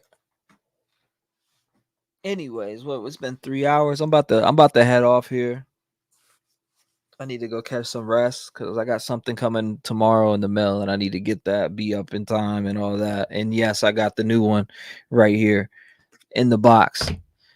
I appreciate you guys. I love y'all. Thank you for coming through tonight. I am sweating bullets and need to get the hell out this studio. And I have some projects too that I need to freshen up for tomorrow to work on also. But I'm going to be diving down this rabbit hole. I'm going to reach out to a few people that I know that are techie and find out. See you in the next one. Yeah, I got to go do some shit though. It's my fiance's last night off also, so I need to keep her in mind too. Thank you, Kimberly. I appreciate you. Kimberly, Katie, Will, High Priestess, Deetra, Mar in the building. I appreciate y'all. I'm over here sweating bullets. Sweating bullets. Don't trust anyone. Thank you. Thank you, T, says Lisa. Thank you, Lisa. I appreciate you coming by. Midwest. Love you guys. Callie, love you. Katie, you already know the deal. Delana, Diane, Suave. Shout out to you. Michelle, thank you for coming by. More. Excuse me. The fuck did you just say? Anyways, what is this? What button does this? Oh, okay. You can see though, right? I'm legally blind. I can see barely, but I'm an innocent bystander. Come on, Miss Good. You know what I'm saying? I ain't do nothing. I don't know what's going on. All I know is my side of the story. I can't tell no other story. I'm innocent, and Mama, I love you. P.O.P. all the time. Right, these all good pimp squad, baby, for life. You are fake news.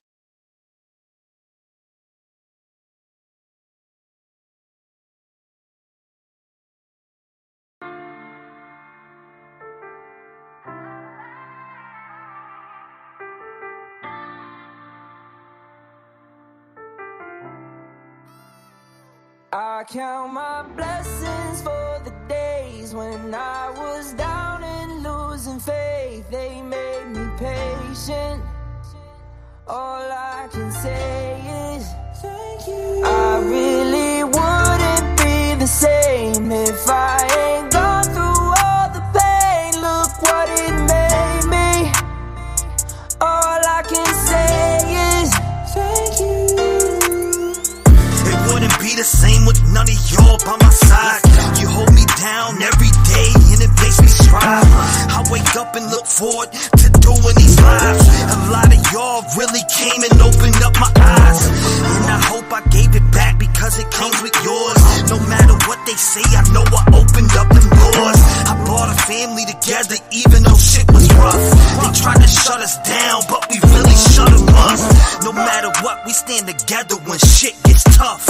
I wanna thank everyone for showing me love. The Rev Gang family is something I cherish and love, and I'll smack anyone for fucking with us. Blessings for the days when I was down and losing faith. They made me patient. All I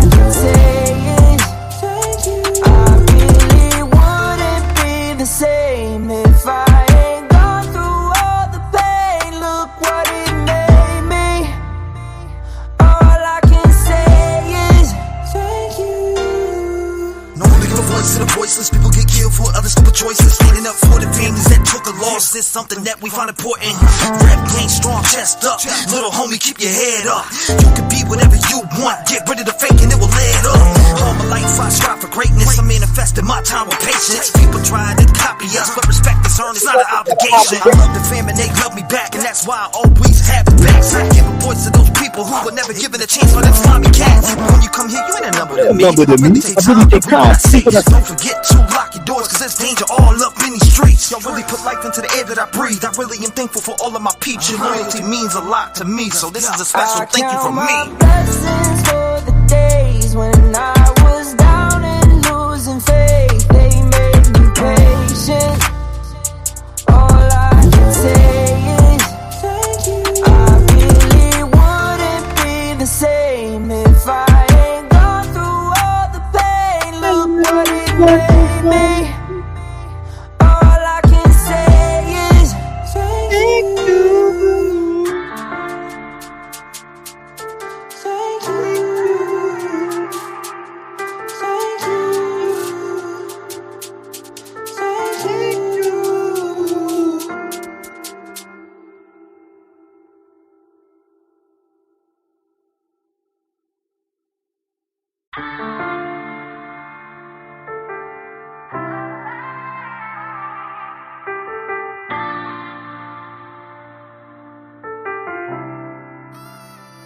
I count my blessings for the days when I was down and losing faith. They made me patient.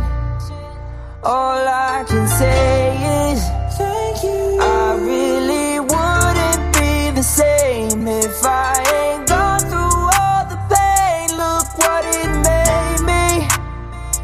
All I can say is thank you. Wouldn't be the same with none of y'all by my side. You hold me down every day and it makes me strive. I wake up and look forward to doing these lives. A lot of y'all really came and opened up my eyes, and I hope I gave it back because it came with yours. No matter what they say, I know I opened up them doors.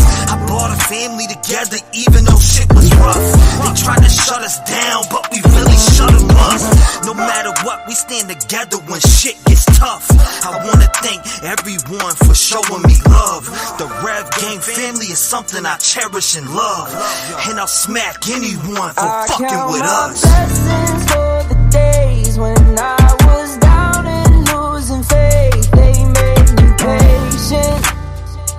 All I can say is thank you. I really wouldn't be the same if I ain't gone through all the pain. Look what it made me.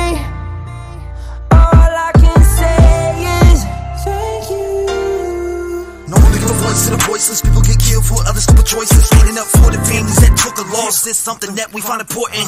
Rap game strong, chest up. Little homie, keep your head up. You can be whatever you want. Get rid of the fake and it will add up.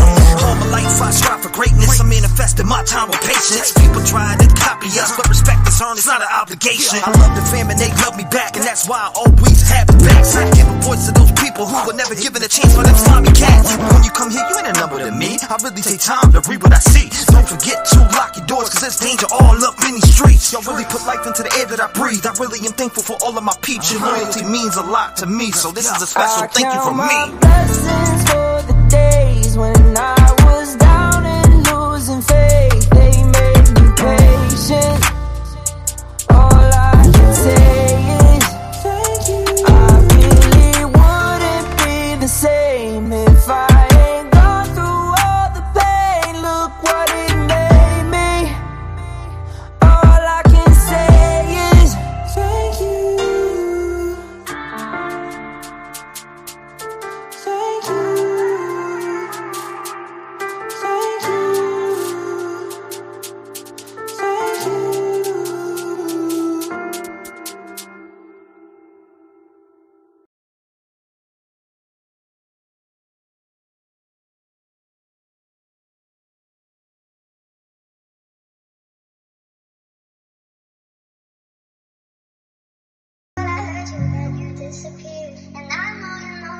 Are you scared of my love?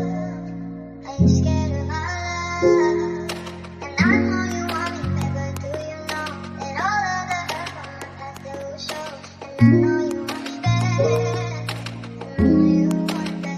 took my motherfucking family away and got the nerve to say you did it as a single mother. You let your pride get in the way like we don't need each other. Deep down inside, I really think you wanna see me suffer. Deep down inside, I do believe you wasn't competition. You said I left, like really though, like it was my decision. That shit you did was out of line, but we ain't gotta mention. You like to talk, but just enough that you ain't gotta listen. I'm out the picture and the kids think it's picture perfect, because you told them all our problems when it wasn't working. And then you held that shit against me when I wasn't working. For what it's worth, it's nothing worse than feeling like you worthless. I know it's hurting every time I'm thinking about my daughter, cause she don't know how much her dad is really in the corner. Because she only value love from all the shit you bought her. And she don't know what love is, and that's the way you taught her. It's like I'm being tortured. You took my family away.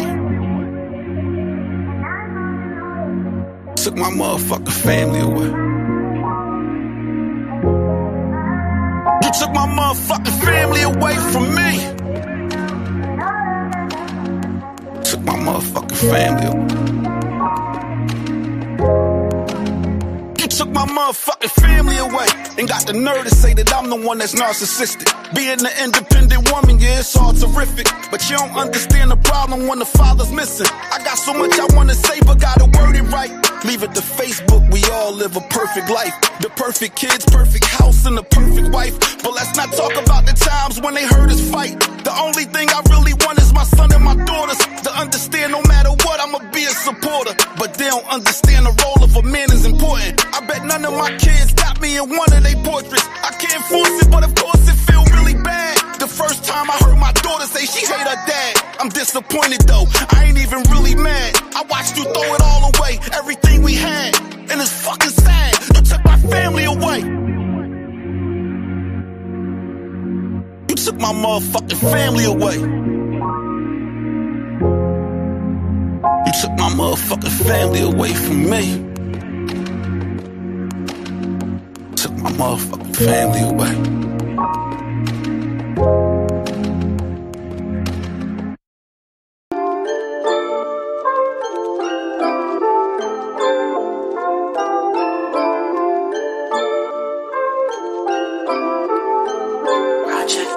I watched my mom do the dope and my uncle smoked the crack. I just had to leave home and I never went back. It really hurt my soul and tore me down like a branch. Now I'm out here trying to make a difference with my plans. Every night I be praying to God, hoping I make it, pounding the pavement. But Satan always has to say shit. He always tries to stop me, he just don't want me to make it. I be battling with demons and I'm looking at their faces. I can overcome anything, I've been through a lot. I seen people get shot at and stabbed on the block, but that will never end my hustle, cause the struggle will stop. As long as I keep pushing, I will rise to the top. We gotta make a change in these streets, cause people die over beef. I wanna help these little kids to follow and live their dreams. I used to be out here slinging these packs to make a G. Now it's time to reach up and conquer all my dreams. I've been all up in these streets and I'm going through the struggle. I was living out here trying to make a hustle. Watch my mom do dope, my uncle smoke crack. I just had to leave home and I never looked back. I've been all up in these streets and I'm going through the struggle. I was living out here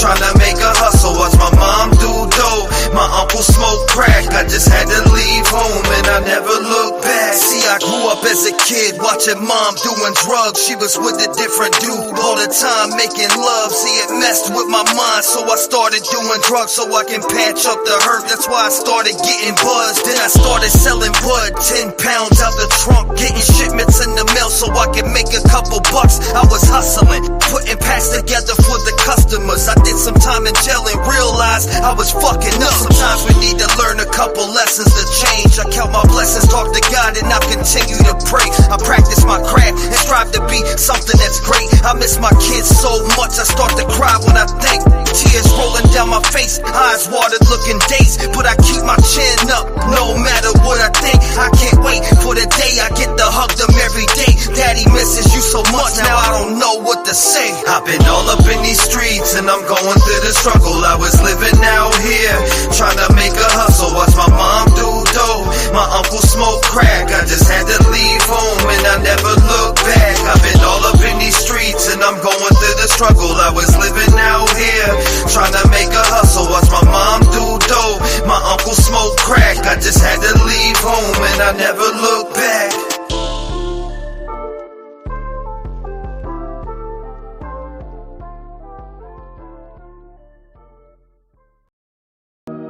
Hey, look, you know, sometimes we're all at our breaking point, and sometimes we want to take our life. You know what I mean? Like, I was at that stage this summer, and I happened to find Upchurch's music, and it lifted me through my dark stage and what I was going through in my mind. If I can find peace, you can. And I'm making this song for you. Yeah, you. The one going through it, the one struggling, the one feeling like this is the last day, the last piece of air that you're gonna take into your lungs. This is for y'all, man. I love you. I have a lot I need to say to you. I don't know what's in my mind, but is it really the truth? I be going crazy like I'm trapped in a prison. I'm about to take pills. Now I'm looking like a fool. Every day I wake up, I'm sitting here depressed. Nobody wants to listen. I got a lot on my chest. All these thoughts that are running through my head won't get out my mind. Now I'm laying here in bed. I'm about to lose control. This is taking a toll on my body. I feel lonely in my mind like nobody can find me. Now I'm lost in a maze, heart full of pain. Every single day I become more afraid. I look at myself and I hate what's displayed. I wish I could rearrange the thoughts in my brain. I'ma be a voice for everybody struggling, going through life, wishing that they were never made. I'm sitting here talking to you, would you please listen? My mind isn't capable, the walls are like a prison. I feel like everything is falling, nobody gets it. And when I talk to God, I just don't think he listens. Where were you when I was looking up to you for help? Where's my mom? The drugs got her stuck in a cell. But I can't help but feel like I'm the one that fails. Is this what it feels like when you burn in hell? Everything feels like a knife in the heart. No, why does every thought I had gotta be so dark? Everyone around me always tells me that I'm smart, but then I take a look in the mirror and the past always sparks. It sparks, man. I spill my heart when it comes to making music, but all my life everything's been so abusive, and I can't get away from it. That's why I'm always losing. Every decision that I make always shows it's proven. I don't really know, but I'm going with the flow. Every day I wake, I just keep my eyes closed, cause I can't go through this anymore. The pain in my heart drives me to the flow when I'm losing it. I don't know what to do with this. Everything is so ludicrous. I feel it when it moves within. The walls are closing on me and I really wanna change, cause every day I wake I'm going through this fucking pain. My body feels numb, that's when the thoughts enter my brain. I just wanna shut them off and let the picture paint. Look, I'm getting sick of it.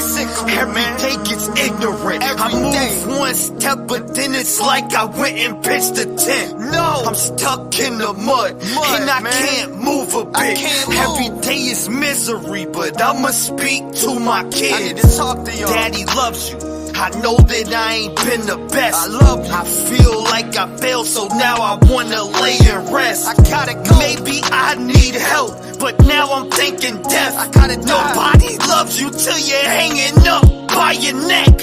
Why do we have to die to be the best? Why can't God call us back or even answer texts? Please answer me. I spent many nights on my knees praying that Jesus would come take us to the light so we can go and rest.